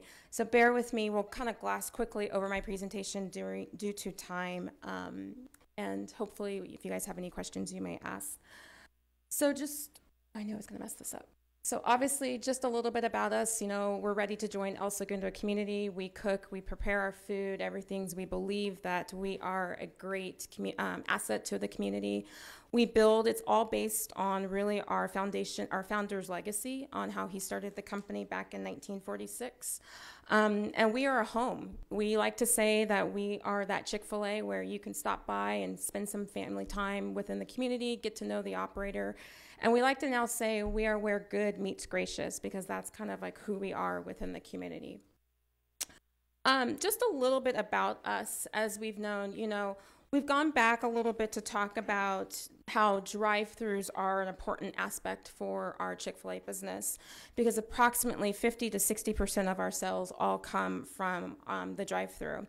So we have been referred to as the gold star standard of drive-thru service in the QSR magazines within 2016 and 17, known for the efficiency, accuracy of our drive-thru experience. We seem to focus a lot on efficient service for our guests, as well as being a good neighbor for the surrounding community. And we are constantly innovating. We've found ways to enhance our technology system. We have seemed to be the leaders in the process of using efficient technology. So for example, iPad ordering, that whole face-to-face customer or team members out there. It's not just so that we can expedite and get our customers on and off the site, but it's also still to provide that face-to-face, which our customers like seeing someone actually out there greeting them saying, hey, welcome to Chick-fil-A, may I take your order? And not really sometimes talking into a speaker box. I'd like to also brag that we were also the first in our industry years ago to add a double drive-through lane. And we are currently right now testing in some of our markets mobile order pickup through the drive-thru. So we are constantly innovating, trying to become the best as we serve our customers as well as the community.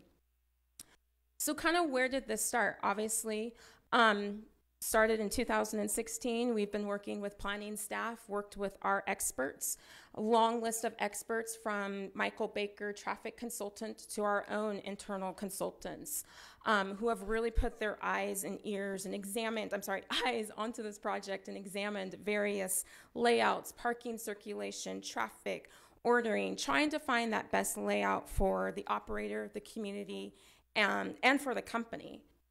We've produced over 20 working drawings, had ideas, found ways to enhance them, had some concerns, we addressed them. And typically we like to have at least 4 or 5 working drawings before we actually have one drawing that we can present to the city. In January, we came before you, as Eduardo mentioned in his report, and those were the 5 items that you guys gave back to us. Alternative design, the driveways along Sepulveda, circulation, traffic. And I want to let you know, I think as I said here, when I stood here in April, we heard your concerns. We really listened. We went back to the drawing board and found ways to really address those at that April Planning Commission meeting. So we presented to you how we came back with 5 additional designs for consideration. I think we all remember the various site plans that were presented that evening. We talked about how we removed that middle driveway, which seemed to be a big item on the table that night in January.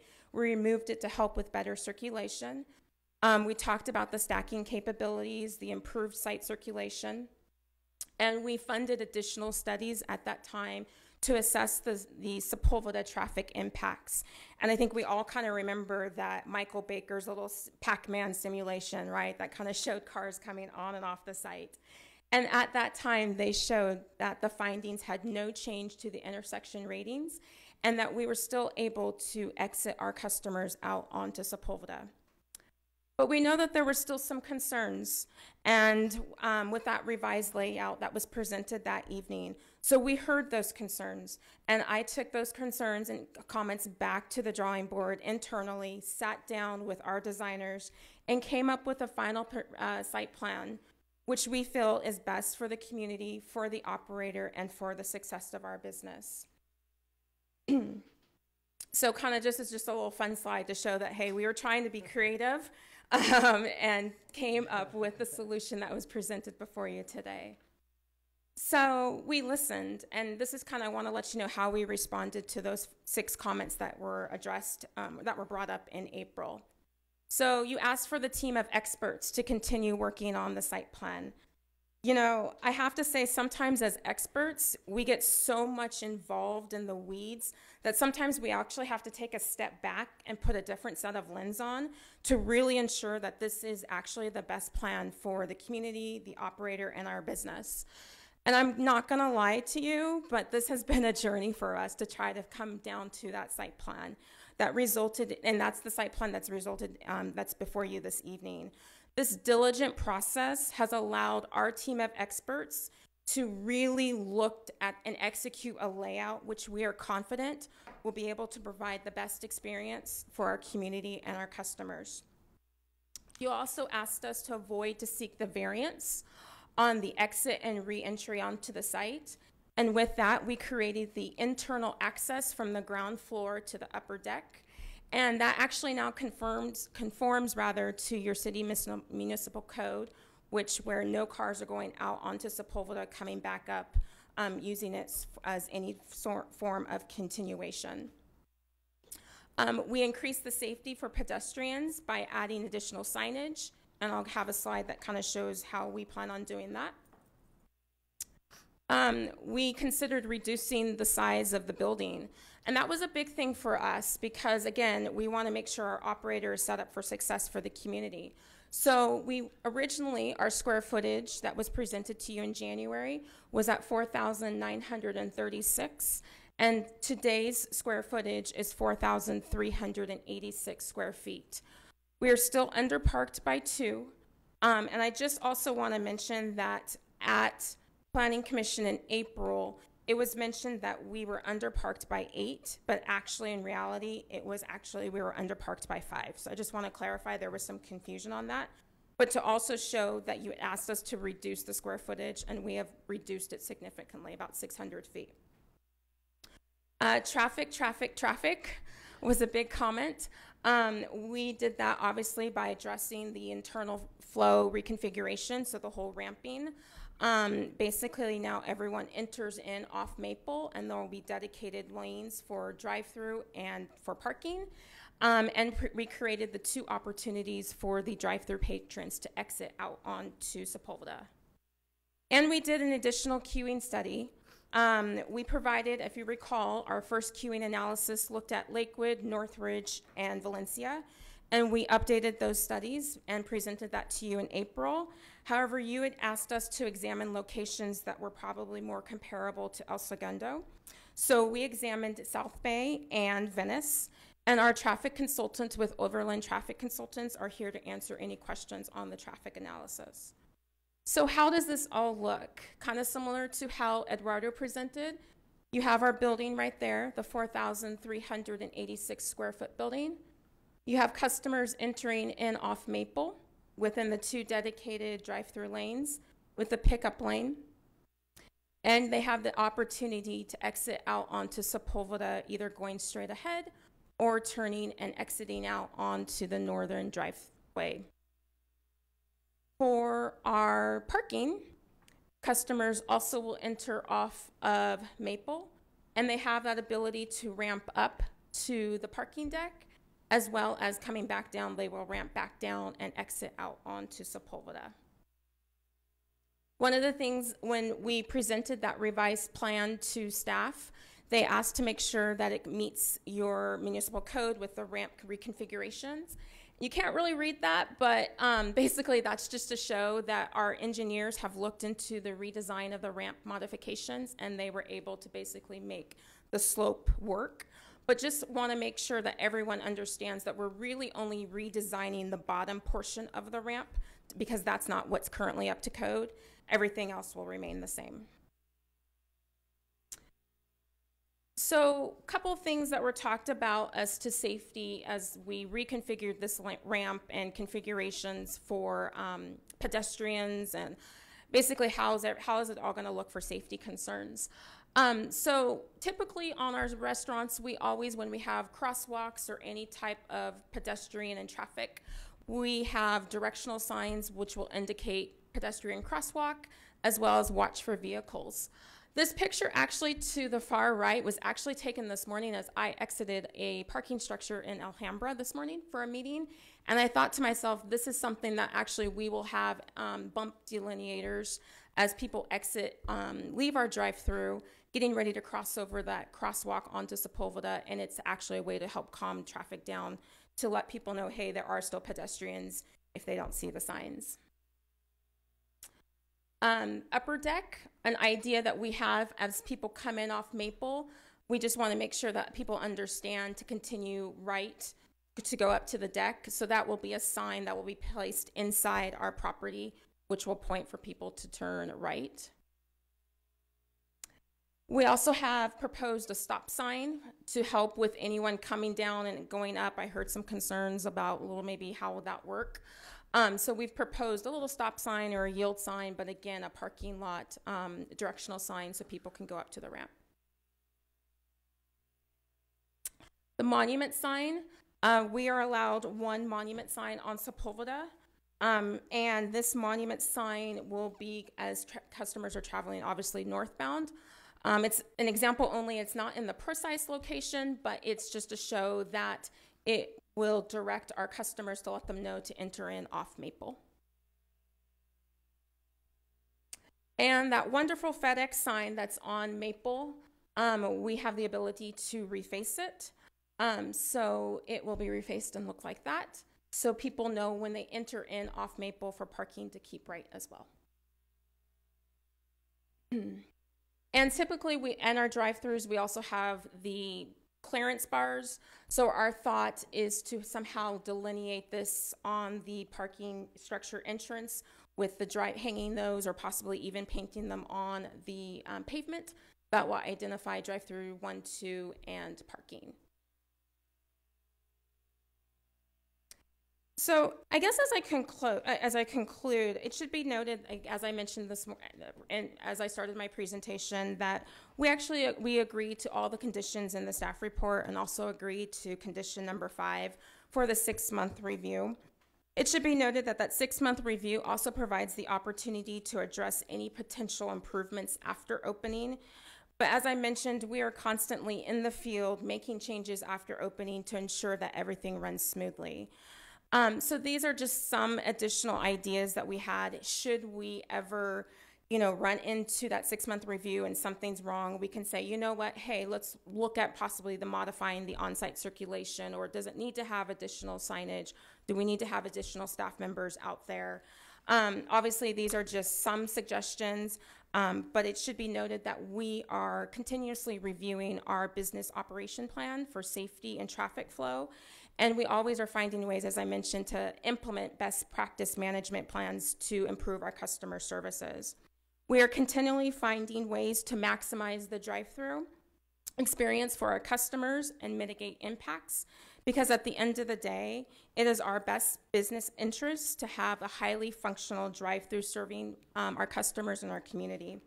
We pride ourselves in setting up ourselves for success and growth, as we are part of the community for many years to come. We look forward to joining El Segundo community, and we look forward to serving the wonderful food and Southern hospitality. Again, we are a restaurant, but we are where good meets gracious. So thank you for the time, and my team and I are here to answer any questions which you may have. Thank you, Ms. Dawes. And it's obvious how much time you've put into this, and I appreciate that you've listened to all of concerns and you've addressed those in your new plan. But you mentioned that there was an updated Q study. Can you point me to the Bates numbers? My Bates stop at 461, and that's the old. Our traffic consultant has it, and she's here to explain it. Oh, can I see a copy of it? Is it something I can see? I mean, that's important. Yeah. It's not in the packet. The new Q study. Right. No, that's correct. I thought it was pretty thorough, but I could not find that in there, so I just didn't know if it was me or not. So maybe if we could have the traffic consultant come forward. Hi, just state your name for us, please. Liz Fleming with Overland Traffic Consultants. Thank you. So you don't have the survey results for the Venice or the Torrance site? No information about how long the line is at Torrance or Venice, and that was something we've been asking every meeting. So I'm happy that you brought it with you, but we still haven't seen it. So I don't know if that's a separate presentation or. I can summarize the results for you. Okay. For the Marina Del Rey site, Venice. 4050 Lincoln Boulevard. It is particulars. About 2,000 square foot restaurant, has 22 parking spaces. The maximum queues or the maximum queue there was on a Saturday at midday with 18 vehicles in queue. Then at the Torrance site, the maximum queues, let me give you the particulars first. 4,582 square foot restaurant and 45 parking spaces. That one had maximum queue of 33 vehicles in queue. That would be on a weekday in the evening and then Saturday midday. Is that the one on Crenshaw Boulevard? No, this is the one on Hawthorne Boulevard at 182nd. Okay, thank you. I got my streets mixed up there. Okay. And I think I can help you with that other table you were questions please. about. That would be great. So do you have that in front of you, or can we put it up on the Yeah, screen? I have it on the computer. Can we just throw it up on? We're going to try. We figured it out too. Oh. Yeah. So you can confirm that I got the right interpretation. Oh, by all means. If you look at table 7. Let me get there. Hold on. It's page 290. 290 again. 290 in the packet. We're trying to find it for you. I have to put it on the screen. But in the meanwhile, row number 4 is counts for the El Segundo store, and those should be those should be compared to the top set of rows 1 through 3, which are the counts for the stores in Los Angeles, Torrance, and Venice. Somehow the rates got inserted in between there, and that is what's causing the confusion. So the numbers that you were pointing out were comparing rates to counts. So looking at the counts, for example, the AM peak for the El Segundo store, and mind you, this is at the larger footprint, not the current smaller footprint, was 99 in, 106 out. And if we compare that to the Torrance store, which was at the same rough size, 87 and 79. So the counts for El Segundo are slightly larger for the larger footprint. The new footprint is closer to the Los Angeles store in terms of size. It's a bit bigger. It's about 86 square feet bigger. And those numbers came in at AM peak on weekdays, 92 in, 84 out. So that's probably more in line what we would expect. They didn't recalculate those numbers with the newer, smaller footprint because it was seen as getting better relative to impacts. Why would the size of the building change demand? That's just how they calculate it by That's how square it- foot. I know, but But you're right, it you know doesn't what I make mean. any sense. Yeah. If I would you love want to to go, have you're that going to go. discussion with you because I feel the same way. Formula. But the point is, though, that line 4 really should have been closer to the middle of the table where it could be compared to the counts of the other stores and not to the rates. Did I get that right? You did, yes. Good. You've got the right concept. And what the effort of this was, I believe, was to survey 3 Chick-fil-A sites, Right. come up with a rate that was more appropriate than ITE, if needed. So that's what they've done, and then they've come up with the trip generation based on the square footage of El But Segundo. I read it, the rate is the same, 496.12, which is what It the- appears that they did not collect the daily data. Okay.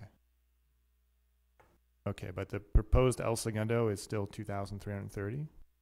So if I want to compare just the proposed El Segundo to what ITE is, I'm still looking at 2,330 versus 496 trips. No. That's trips per 1,000 square feet. You would be comparing a count with a rate. Okay. Let's got to do some math then, Yeah. right? So unfortunately, where it says NA, that's the number you want. Yeah. Yeah. So you can't do it at the aggregate level. You have to go down into the details a little bit. Look at the AM peak figures and the PM peak figures and do it again for Saturday. And then you can see how close they are. So compare the top chart, Los Angeles 176, and I'm reading off AM peak hours. Los Angeles 176, Torrance 166, Venice 119, and El Segundo's 205. Yes.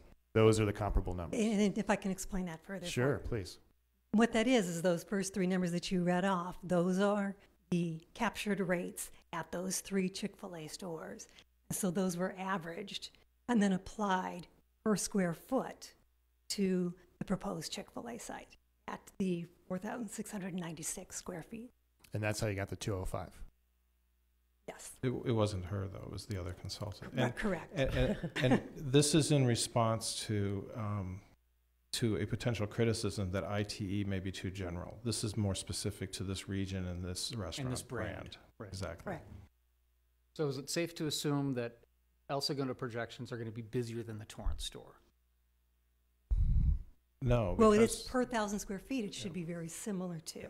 And remember that the Torrance store is shown as 4,600 square feet, and the El Segundo store is about 4,400 square feet. So it should be less than Torrance. Now there are other considerations. PCH is a different animal, Sure. perhaps. And Hawthorne. But the next chart addresses pass-by trips, which are deducted because those are trips that would have happened anyway. So if you look at row C, that We're on gives you page more 291, right? Yes, that gives you a more accurate estimate of what the actual trip counts will be. But then I would caution you really shouldn't compare those back to the other table for the other stores because you're not giving them their trip count or their pass-by reduction. So, but just to get a sense of the volume of traffic that relative to the estimate, you can compare line C on table 8 to line 4 on table 7. Do you have copies of your updated queue demands that you can give to us to put in the record? I have the raw data. Oh, you don't have an actual report? Okay. But we can email it. Okay, that would be nice. So Venice is 18, Torrance 33? Correct. And there's a reason for the differences there. As you can imagine, every site has its own uniquenesses. And at that Torrance store, there's a few things that are about that one. It has a Starbucks right next to it, which has a drive-through component to it. And the exiting of their drive-through and their parking is just immediately south of the Torrance store. The driveway for the Chick-fil-A has Hawthorne Boulevard as well, and 182nd. So anybody who's exiting that Starbucks has an opportunity to fill the gap before the Chick-fil-A does. So that I do believe that makes that queue operate a little bit slower. You're saying because the Starbucks is popular, there are more cars exiting there, which makes a longer wait at the queue for Torrance. Correct, because vehicles cannot then exit the drive-through and get out onto the street. Right, but that Torrance one you enter on, it was 182nd? And enter on both 182nd And on- as well as Hawthorne. Hawthorne as well. And that's another thing that I'd like to mention too, is the new operation of the El Segundo Chick-fil-A will be much more efficient because you have the entry off of one street and they are all going in one direction, whereas at the Torrance store, you have them coming from two directions and leaving from two directions. So there's a little bit more movement around on this site. Okay. Well, thank you for clarifying the table for me. Pleasure. I appreciate that. Someone remind me the queue size and proposed for this El Segundo is how many? 19? Is it 19? Yes, 19. And go ahead. Go ahead, Ryan. I was going to say, so beyond 19, if you throw the map up for us, or the site plan, 19 is filling up both double lanes. Is that accurate? That's correct. Okay, so you go 2021, you're on Maple? Or you're in the. Well, you've got a little wiggle room there. No, I guess. those two would be on the sidewalk, and then if you went two more, you'd be on Maple. Okay. I had a quick question about if it's been thought through, the exiting from the parking structure. As you come down, you've got one arrow going right, exiting onto Sepulveda. Would there be the opportunity, or is it too narrow there? Would you have dual cars? Let's say you had somebody trying to exit. Could there be two cars stacked to turn right onto Sepulveda? Or is there only room for one? It looks like 21 feet of width. It's possible. I think that there's an indication of painting to, don't drive on this part. It has to be paint though, because the delivery trucks will actually drive over that part. We could ask that to be expanded so that it's clear that you're not supposed to have two wide exiting. That would be a good idea. Yeah.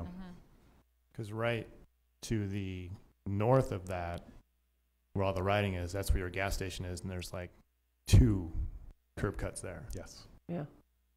So that's. And to that end, I'd probably say maybe the most important part of that signage that you showed is "Do not enter." Yeah. That's an unusual no enter from Sepulveda. I was trying to think if there's any other examples of that along PCH now where you cannot enter. I want to say maybe a loft hotel. Maybe. Or maybe that's entrance only sign, I'm thinking. Well, for example, Specialties that we talked about earlier, the Yeah. cafe, there is a do not enter, and I was there this morning, and I watched 3 people enter right through that spot. So I think, that's got to be very clear not to enter there. Okay, I have a question for the applicant and maybe the parking demand study, but the whole point of me driving through the site is just to see, okay, I've got my Chick-fil-A in the morning and now I want to leave. But I have found in doing that, when the light is red on Maple, the traffic backs up well beyond both these driveways to the bank or whatever that federal building is. So I know Chick-fil-A is, you guys are good at processing cars. So how is the delay of not being able to go because of a red light on either of these exits going to impact queue?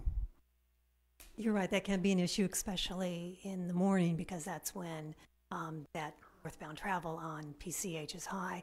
I think that could be managed. Unfortunately, you have to rely upon the people out on the street to allow those first people in, and then there will be the gap after that will clear that area.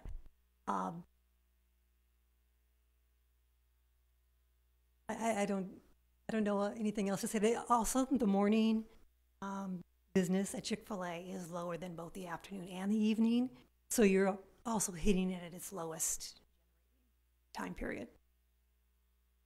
Mm-hmm.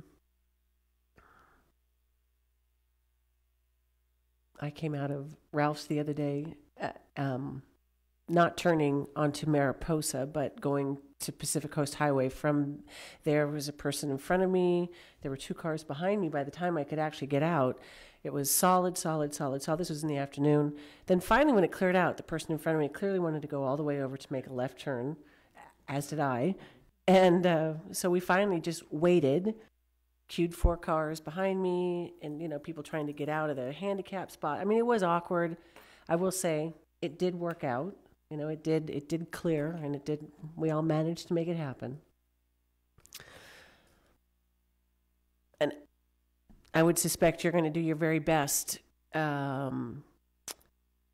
moving these people through and off your property as quickly as possible. And as Liz mentioned, breakfast, it's not we sell breakfast. But out here in California, no one wants a chicken biscuit for breakfast as much as in the South, right? But we do provide breakfast opportunities. A breakfast menu. I will say, actually, Chair Baldino, I last Tuesday was out in this area heading out to a meeting up in Westchester, and around 5:15ish, I too drove the site. I did it 3 times. Now, I will say on record, I'm a little bit more of a vicious driver. I don't know if that's the right word, but I'm more of like, I'm going to get in and get into the lane. But I was able, I think I only sat one time because the light was red and I was kind of snuck out and the car let me go. Other times, I did it 3 times. The other 2 times, I was able to get off the site and circled and back on. So. Yeah, so the problem is only when that light is red and it backs up. If it's green, then if it's green, I was able to, and I think it was the first time the light was green and I bolted across to get to the fur. So I'm probably not the safest driver, but I was, yes, but I was able to make those turns and do it myself. Yeah, I mean, I think you can tell my biggest concern, and I appreciate that you fixed the problem about the traffic coming in and exiting. I thought that was a huge disaster waiting to happen. So I like this idea of just getting people out and not having traffic coming in. There's no conflict there. But my concern is if you have so many cars in the queue and they can't get out, then now aren't we impacting Maple Street? And Maple is just one lane. If you're going east to west on Maple and that light turns, that's a one-way lane. You can't kind of go around if they back up on the street because we've got this nice big center medium now that we, put in there. So I will say, if we're stacking out onto Maple, that's a problem. Mm-hmm. That means that the operator is not using the iPad system that's supposed to be designed for this building.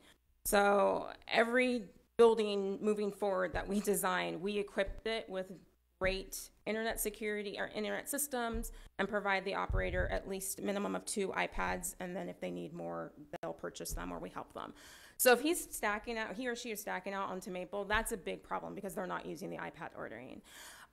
What we will possibly do, and if that became to be an issue and we are stacking, it's just that there will be team members saying, hey, you got to come in and dine in and carry out. Yeah. And because that's what that third lane is for parking. I mean, those are really kind of what we would have to do. But again, stacking out onto Maple, that's a bigger problem and it should not occur. And that would certainly be on the consumer. You're not going to want to wait. Exactly. And then but I just want to drive by Maple. I don't even want a Chick-fil-A. I'm just trying to go to work, I mean, we're talking about the impacts of others. I mean, if you want to wait 20 minutes, it's not going to be 20 minutes. But if you want to go inside, you have to wait for Chick-fil-A because they're so popular. So I get that. Yeah. My concern is those who aren't trying to go to Chick-fil-A are being impacted. Right.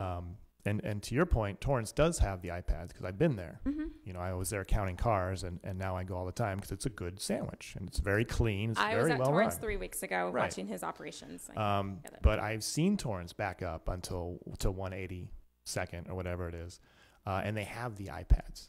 So it's and my concern again is that once we say yes and you build it, like that problem is there. And unless you can tell me in 6 months if we've got cars on Maple, there's a strong way that we can deal with it. I'm still going to be worried about the unintended consequences of the impact we have on Maple Street, just because you're so popular. And if you've got 33 at Torrance, and we've got, what was our queue, 19? 19 on a maximum, then, Chairman Baldino, this is a concern that we had as well. We haven't brought it up before because that one lane on Maple is leading right into a situation where there's curbside parking past the driveway of this. So it widens out quite a lot. There's a photograph of it in the upper right. It's wide enough for 2 lanes easily. So if cars were spilling out on the Maple, let's hope they don't. But if they did, there would be still opportunity for even trucks to pass the spillover without crossing the center median. Yeah, you see the median doesn't start for another. Well, even so, the lane is very wide there. I didn't measure it. I think it's like at least 20 feet, 18 maybe. Is that curb red? Yes. Past it? So there's Yeah, no so there's no there? parking there. The parking doesn't start until after the next driveway. But at the point opposite of their entry driveway, the width of that one lane in Maple is at least 20 feet, which is enough to pass anybody who's being discourteous and waiting on Maple to turn into the driveway. I have a question too about cars turning left into the queue, because that's a double line. It's not a double right there. So you wouldn't be allowed to do it, but you're saying From the parking lane, From crossing Maple, over Saying in going from west. Maple Street You can going cross a double yellow west. into a commercial. Yes, I know you can. to a commercial So zone. if you're driving west on Maple, approaching PCH, and you say, oh, I want a Chick-fil-A, I'm going to turn left into this driveway, yeah. and there's a queue, then you're backing up on westbound Maple as well. Yeah, which I have seen on 182nd. Looking at the Torrance store, there's definitely a queue at lunchtime of people on 182nd, either waiting or stacked, and they do. 182nd is part of the queue. I know it's not all day long. I'm sure it's just at the peak hour, but I'm glad you mentioned, Ms. Fleming. I'm glad you mentioned 33 cars in the queue. I counted 32 today, and it was it's a lot of cars. And that's the problem. The problem is you guys are so successful. You're creating that kind of traffic. So that's a tough spot to be in. Yeah, it's only a problem when it spills onto the street. Right. Like we did it in and out. The way they get in and the way they come out, they are contained on that parking lot. So if their queue was like 40 or something, if that backs up, then you're just messing up your own parking. Right. And when you leave, Bless you, Sam. when you leave, you've got to make a right and then another right, and you can either go to PCH or you can go to Mariposa. So you enter and then you're confined in the parking lot. So here the issue is you exit right onto PCH, and there will be a delay when the light is red on Maple, and you enter right off of Maple, and if the queue backs up, then the queue becomes Maple. I really appreciate all you've done to confine the traffic onto your own property. So you've made great strides in that direction, but it's still questioning. You have to have lane monitors so that there is zero traffic lined up on Maple. But you have to have you have to tell them to go away. No, you bring them on. You bring them into the parking structure. Into the structure, and they would have to park and dine They just in. have to queue up somehow. You just can't leave You drive in and take a loop, try it again. Well, they won't be able to go anywhere. Yeah, they'll just they'll be come in and they'll just stack inside the parking lot. As Jennifer was saying, they would redirect people to parking. The El Segundo store will have 11 more parking spaces than the Torrance store has, so there's more capacity to pull people into parking. Yeah. So by the way, when I was at the Torrance store, there were 32 cars in the queue, but the parking lot was half full, which was interesting. And so, that just Well, you shows, do 60% of your business in drive-through. Yeah. Right. So that's what which people is, want. That's your business. Mhm. Yeah.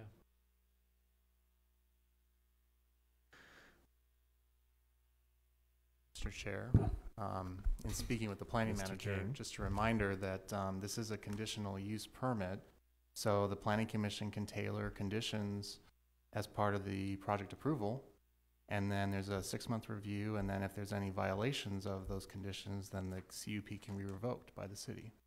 I would also, remind the commission, conditional use permits run with the land.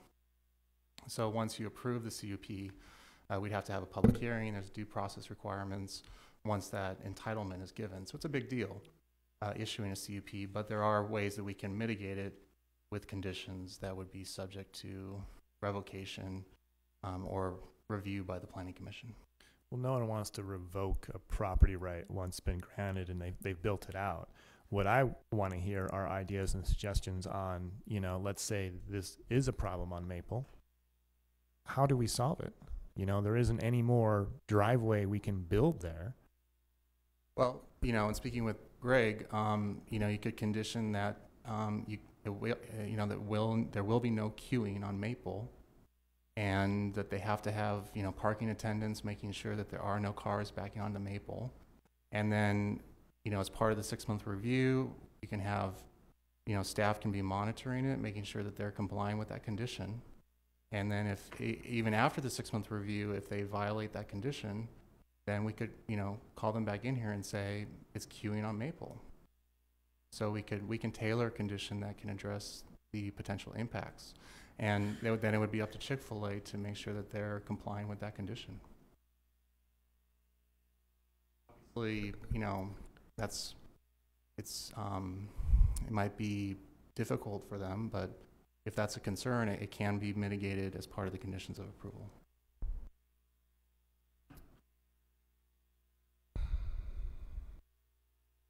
So basically, state the result we want, and how you get to that result is going to be the burden of the applicant to do. Sounds reasonable. I mean, I'm no parking expert. I can't even read the chart right.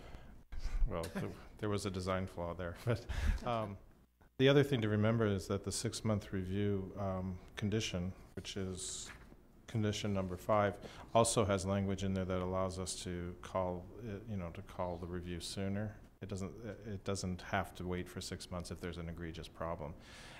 It's something short of a revocation. I think that they would appreciate the opportunity to work with us to solve it. But if we can't, we still then, you know. No, nobody wants to enter a business thinking the city may revoke the property right they have. Precisely. No, but I wanted to point. I'm just brainstorming, just thinking, you know, the worst case scenario is, oh my God, this is happening and it's absolute madness. Then you have to take the drive-through away. I mean, just think about it in terms of, God, what would they do? Take away 60% of their business. I'm just saying, Ryan, because what, you know, you either, if that's going to be what they would like to do moving forward. They have to have food runners. Food runners? Yeah, absolutely. They have food runners. You got somebody who's going to take an order on an iPad, and somebody's going to run up and get it and give it to them, so they're not stacking up. We actually do that. We actually have team members. As part of the building, there's like a drive-through cockpit door, and people will run out and give food if the orders are ready. So that's another way how our cars can get on and off a site within 40 seconds. Yeah, it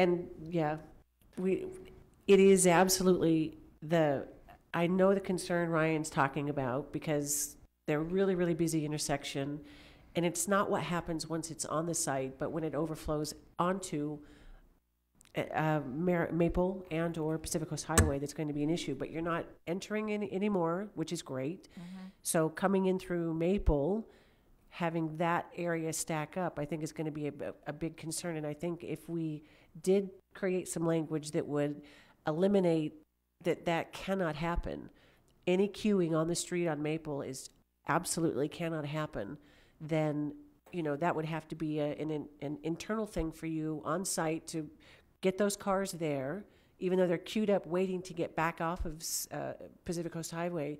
Then that's going to be just an internal issue. There have to be cameras too. What you want, yeah, you would just, you know, Planning Commission is just thinking about a way, making sure that the flow of traffic, which is already busy anyway, isn't going to be impacted by people trying to getting back, you know, your clients getting back onto Pacific Coast Highway is not the issue. It's just, what we don't want is it to back up so that it affects the flow of traffic, which would now be on Maple Street. So, I mean, I get that, but I think so long as you guys understand that you have to. So one of the things we have a grand opening team that sits down with the operator when he or she selected, and they go through and they talk about how traffic flow monitoring. So anything that is discussed today, even on the conditions of approval, I actually give that to our grand opening team, so they are aware that there's no we can't spill out onto Maple, and they will find ways again to be innovative, that if that means that the operator has to hire additional team members, that they are just solely for the traffic monitoring of the drive-through, that's like 8 additional employees. That's what their job is for the site. Right. I can't imagine this being anything but wildly successful. Yes, just that's why because of we're the doing location. Oh, no, and we are hoping that it's wildly successful as well, too. But, you know, as I said, like, we are like, we kind of pride ourselves to being like the pioneers, the innovators when it comes to anything within our drive-through, since that is our business. And like I said, the iPad ordering, the dual lanes, kind of trying to be creative and making it work. That's what we pride ourselves on. So if we have to have a dedicated drive-through team for this store, that staff member or team member's position is just to be a runner and pass out the food or hand out the food or iPad ordering, that's what their job is. And we've done that before. Are you confident enough in the ability of this operator to keep traffic off of Maple that we could put a condition in here that if there's traffic on Maple, then there's a chance you could lose your right to have a drive-through? I will say we've done it in some of our LA stores, and we are starting to do it more and more in our denser urban locations.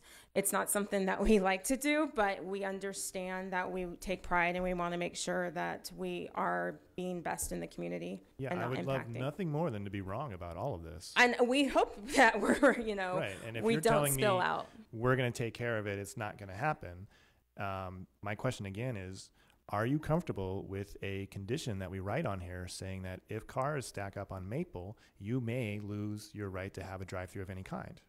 So I would be comfortable if it would be something that I know within the first 6 months, you know, things are still kind of getting ironed Yeah, out. I'm not. And it's that's not going to be draconian where you Right. know, one car's on Maple and it's gone. I mean, you'll get due process. What we'll do is we'll have to come back. We'll bring you back here. Right, And, and we'll we'll- say you're in violation of your conditions. And it won't be an automatic thing. You know, I mean, for sure we'll give you a warning or something. We're not going to. We're not in the business of trying to get new businesses to work only to take them away. But I need to have some reassurance that we're not creating more problems than benefits we're getting. I mean, like I said, we've had it in our other jurisdictions that, I mean, we're all used to it, that it has said the drive-throughs can be revoked. Okay. Yeah. You know, I'd like to see a 3-month review as well as a 6-month review.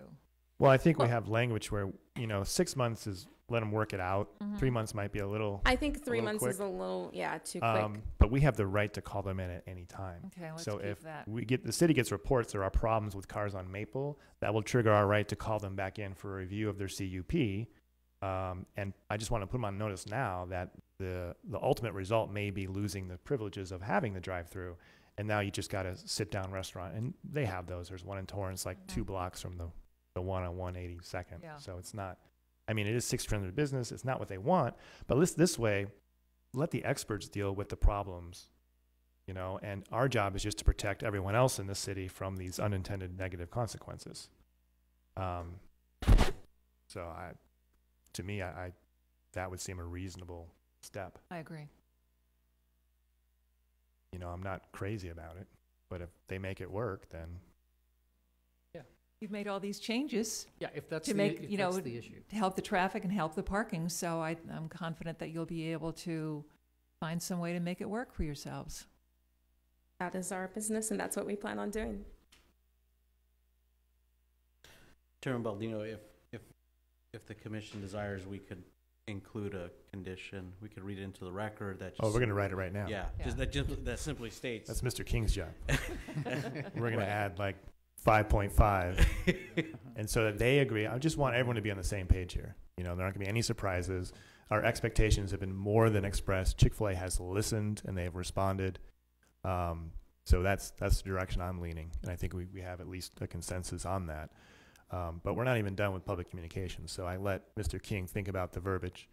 Any more questions for the applicant before I open up to the rest of the public? Is the ramp being reconstructed in some way so that cars can turn onto it? Because it's a pretty sharp turn and a steep. Yeah, you're easing the angle. Yeah, so it's just the bottom portion of Yeah. the ramp is being reconfigured to meet with what's happening. Just in order to meet with the current code, because it's not up to code right now. Yeah, I know, and that was my concern because it starts right at the. Mhm. And I was wondering how they were going to get up there from the parking lot.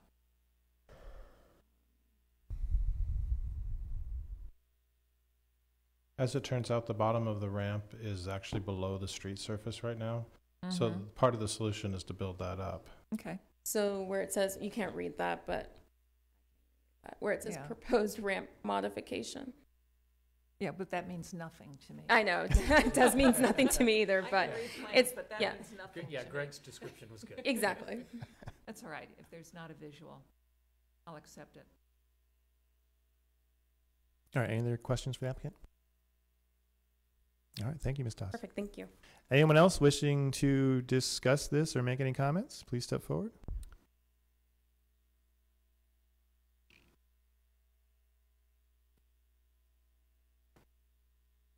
Evening, Commissioners. My name is Patricia Lyon.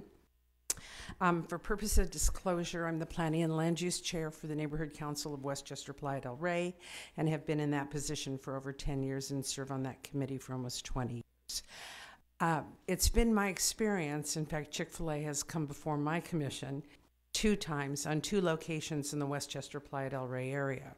The first time was at the corner of Sepulveda and Manchester, and for any of you that tracked it, you'll be very familiar with the case, and it was denied. It was denied because it required a zone change, and the parcel was even far more awkward than what we're talking about tonight. The second time they came before us was most recently at La Cienega, La Tijera, and Centinela Avenues, and it has been approved and supported by our committee and is going forward to the City of Los Angeles. What I can say to you about working with Chick-fil-A is they appear to be everything that they appear to be. I have spoken to my peers in the Del Rey area, which is the area that covers that Marina Del Rey location, Venice that everybody talks about, and also the Mesmer Avenue location, which is the Jefferson Mesmer over by the 405. Consistently, as I was doing our research for our neighborhood council footprint, when I've asked them about conditions, concerns, fulfilling the promise, as the build out, the renovations are concerned, the traffic flow, the traffic study, are the promises fulfilled? Are the accommodations made? Is the employee training fulfilled? And is there a consequence that the owner operator is taking when something needs to be readjusted? And it's all been extremely positive, and they're as good as it gets in having a popular, high demand operator that the public wants and they want their product. So by the time they came to us for the La Cienega, La Tijera, Centinela intersection project, which is part of a large redevelopment in our footprint, and a very, very busy street. We're talking La Cienega. I'm sure you're all familiar with it. Heavy, heavy traffic. And the first time they came to us, they came Sepulveda and Manchester, 65,000 trips per day coming just southbound past that property. We knew they would fulfill the promise. It was a matter of finding the right location for them in the neighborhood. So I ask you to support them tonight because I believe they will fulfill the promise and they will listen to feedback from this commission. The other hat I wear is I'm a merchant here in El Segundo. And I own and operate a business and am very proud to be an El Segundo merchant at 630 North Pacific Coast Highway. Home of also the In-N-Out, okay? And I stand here tonight and I think about 4, 5, 6, 7, 8 years ago when I would sit back there and I would listen to the very difficult struggles that your predecessors and some of you went through to determine how do we fit this hamburger stand in the middle of this intersection with the traffic and the traffic mitigations and the necessary changes that needed to be made with DOT and Caltrans, and how do we make this work to bring modern products into the community, and also to honestly improve the tax basis to really bring more business into our community. And not only did this commission do it, but as a merchant in that shopping center, we moved into that retail center knowing the negotiations were in process and saw it as a positive. We had many customers come in saying, I'll never come back here because I won't go across Sepulveda back in those days ever again, and they've come back. So readjustment and calming has occurred. The In-N-Out people have fulfilled their promise of how they manage traffic. I've even spoken to one of your commissioners about, are they spilling out? How are they handling it? They are managing their traffic. And because in the fast food business, they are working off of speed of service, not everyone is dumping out at the same time. They're moving out every minute, every 2 minutes, every 3 minutes. So the traffic flow doesn't dump at one time anyway. So they have fulfilled their promise. And I believe that Chick-fil-A will do it too. So tonight I'm here to support this project, and I believe it will be an asset to our community. Thank you. Ms. Line, can I ask? Oh, up here. Here. Yes. I just want to ask if you want to plug your business because. My husband and I are the owners of Westchester Watchworks. All right. Thank you. Anyone else wishing to comment? All right. We will close public communication. All further questions or comments will come from the dais. Well, what do you guys think? I'm comfortable moving forward with adding those conditions of approval, Ryan. I really am. I think they're good. I think the changes, this draft I think is terrific. I would also like to be sure to add the painting, striping so that there's one car exit and yeah, leaving that driveway, just if we could add that as ramp, well. so you don't get two cars. Exactly. Yeah, just adding that so that it looks like, it funnels into one. I am, they're going to be wildly successful. There's no question about it. But I am in favor of moving forward with it at this point. I think with the requirements that Ryan suggested and that David will write, I think that we can go forward, and we've always got the option that we do not want to take to restrict the drive-through. But I think it is a possibility, and I'm sure that the monument sign will be placed in such a way that it won't interfere with people's sight lines of exiting the driveway. Yep. Yeah, I'm pleased with the solution of not entering from Sepulveda, from PCH. I think that's a good change. You're going to be busy at lunch. There's no question about it. So I'm very curious to see how you're going to handle the requirement of staying off Maple. But I'm willing to give it a shot if you guys can work on that. Yeah, no, it's been a long journey, but the concern again is just the impact on Maple now because you've eliminated some of the issues with the multiple driveways on PCH. So if we have a modification or a condition that puts you on notice that you may lose that right if it backs up on Maple, then I think I'd be in agreement with at least seeing if it can work. So, Mr. King, have you had enough time to wordsmith something for us? Yes. So with assistance from the planning manager, we came up with, and I'll read it slowly so that the applicant can hear it as well.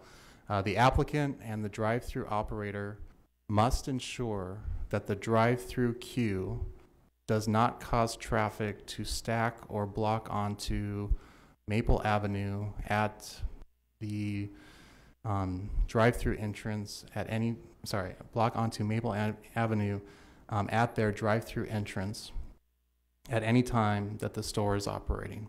The applicant agrees to provide these conditions of approval to the drive-through operator. The applicant expressly acknowledges that any violation of this condition could subject this conditional use permit to revocation or modification by the Planning Commission pursuant to the municipal code. And, that last sentence, we don't need it. We could revoke it if it's a condition of approval, but I put it in there just to make that abundantly clear. Yeah, put them on notice. The first sentence, I would take out at the drive-through queue, any blocking of Maple. The reason I suggested that part be in there was I didn't want them to be, I didn't want anybody to imply that they were going to be held responsible for something happening a block away on Maple. So we want to confine it to that. Just say at the entrance of the drive-through. Yeah, because you could technically say, hey, there's two lines for a drive-through and one for the parking lot. The parking lot's backed up, but hey, that's not what it says. Yeah. I'm just thinking like a lawyer now. I'd like to have something about cameras at that entrance so that there's a recording of whether it's stacked up or not. We think that's already covered by another condition we're checking. I know there's cameras in there somewhere, but I'm not sure if they're located at the entrance to the restaurant. Like a security camera? You just want something on the street? We'll make a modification to condition number 6 to, it already requires cameras on the queue for the drive-through. Okay. So. Yeah, number 6, additionally, applicant is required to provide a video camera footage of the drive-through queue operation during lunchtime and dinner time operation for the 6-month observation period. Right. So we're suggesting that we include. It's not. There's no specific location mentioned in there for the We'll cameras. work with them on that, Okay. and we'll also, since the cameras will be there, we'll include breakfast time as well. Good. Okay, I'm going to open public communication to ask the applicant, having read the new condition, if that is agreeable to you before we do anything official. So I hate to ask, can you reread Yeah, it? read it again. Sorry. Not a problem. The applicant and the drive-through operator must ensure that the drive-through queue does not cause traffic to stack or block onto Maple Avenue at the entrance of the drive-through at any time that the store is operating. And when you mean by store operating, business hours? Yes, business hours. Okay, just to clarify. We could say at any time that the drive-through Is in operation? the drive-through is in operation. I don't know. Does that? Well, that's the only entrance. Yeah, that's true. The applicant agrees to provide these conditions of approval to the drive-through operator. And then the applicant expressly acknowledges that any violation of this condition could subject this conditional use permit to revocation or modification by the Planning Commission pursuant to the municipal code.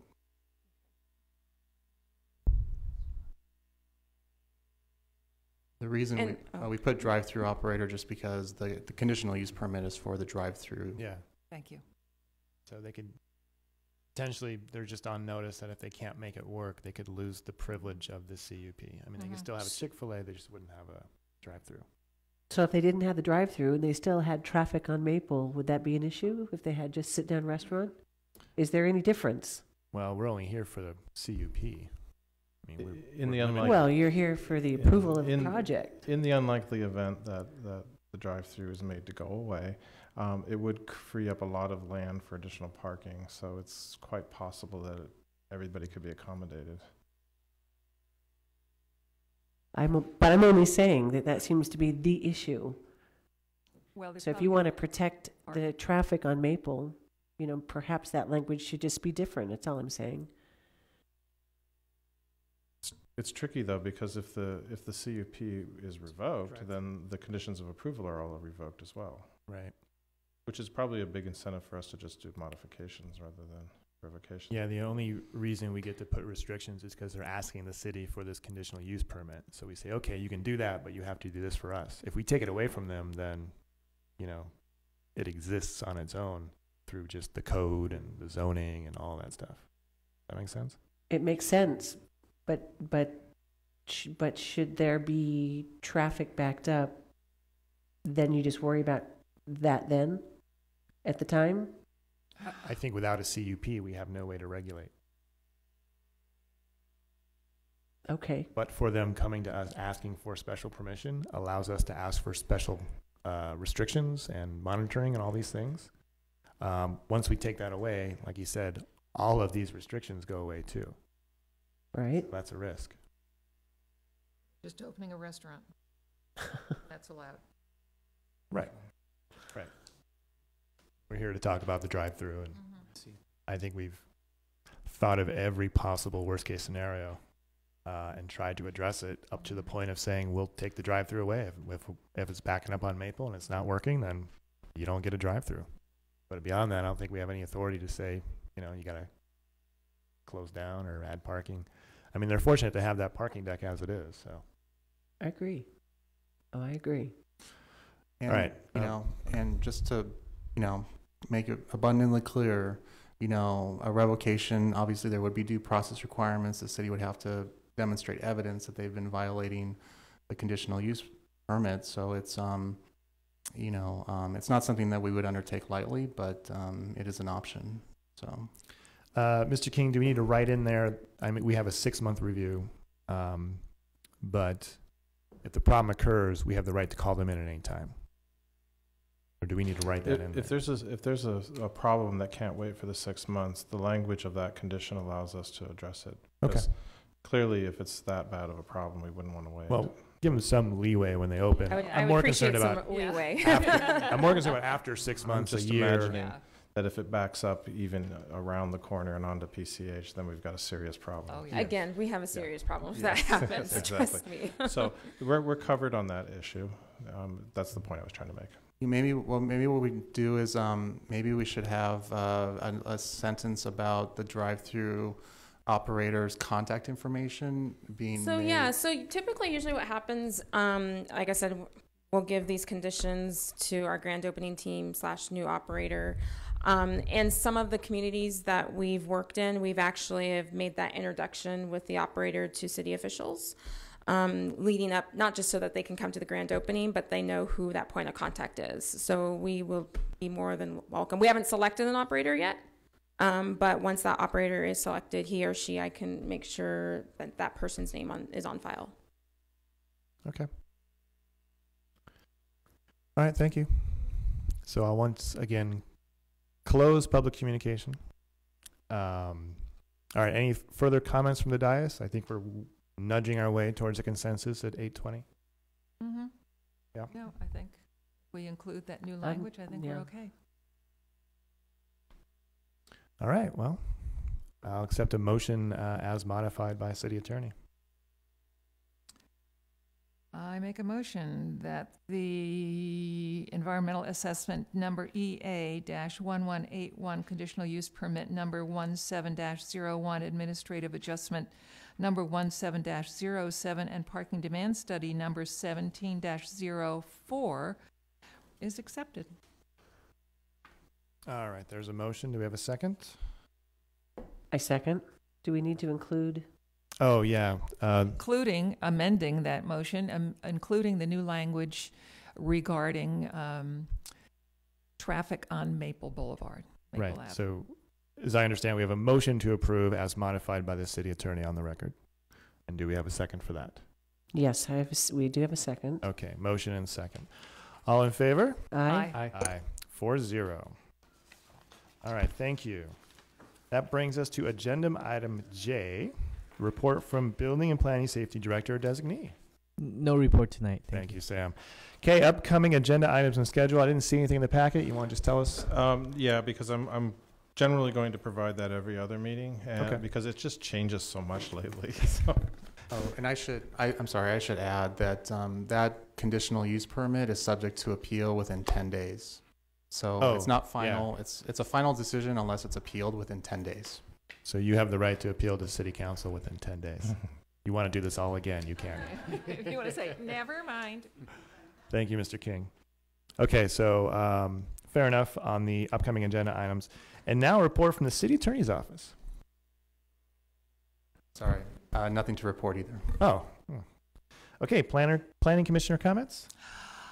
On Saturday, June 23rd, there is going to be a fundraiser benefiting Children's Hospital Los Angeles at the Jewelry Source at 337 Main Street from 4 until 7 p.m. 20% of the proceeds will go to Children's Hospital as donated by the Jewelry Source, and the Jewelry Source also has donated a $2,500 pendant. Raffle tickets for it are available at the store and online at ES Auxiliary CHLA or from Members or Natural Simplicity. I hope you can come. We're excited about doing it and hosting it. This is the 21st year. There you go. Looking forward to it. Should be very successful. And a great cause. Truly. Brenda, anything? Should I have a quick letter to read. Last month was National Bike to School Day, which was, I helped host that in El Segundo and Manhattan Beach. And I just wanted to read a letter. Melissa McCaverty, who's a PTA member for Richmond Street, wrote me and said, "Hi Jay, I wanted to let you know that the Richmond Street School had a really nice showing for National Bike to School Day, but on a personal level, my 9-year-old daughter in 3rd grade biked that day. She's been biking every single day since then and loves it. it opened up a whole new world to her. We only live 5 blocks from Richmond Street, and as you have heard, parking is a nightmare at Richmond Street School. And since we live so close, we decided there's no reason to ever drive there. So National Bike to School Day made a very big difference in our little family. So thank you. And that was really a nice thing to see. So I will point out that she has no bike lanes going to her school. So maybe that's what we'll work on next. Thank you. Thank you, Jay. Okay, that brings us to adjournment. Our next meeting, June 28, 5:30 at Council Chambers. Thank you, everyone. Thank you. Thank you.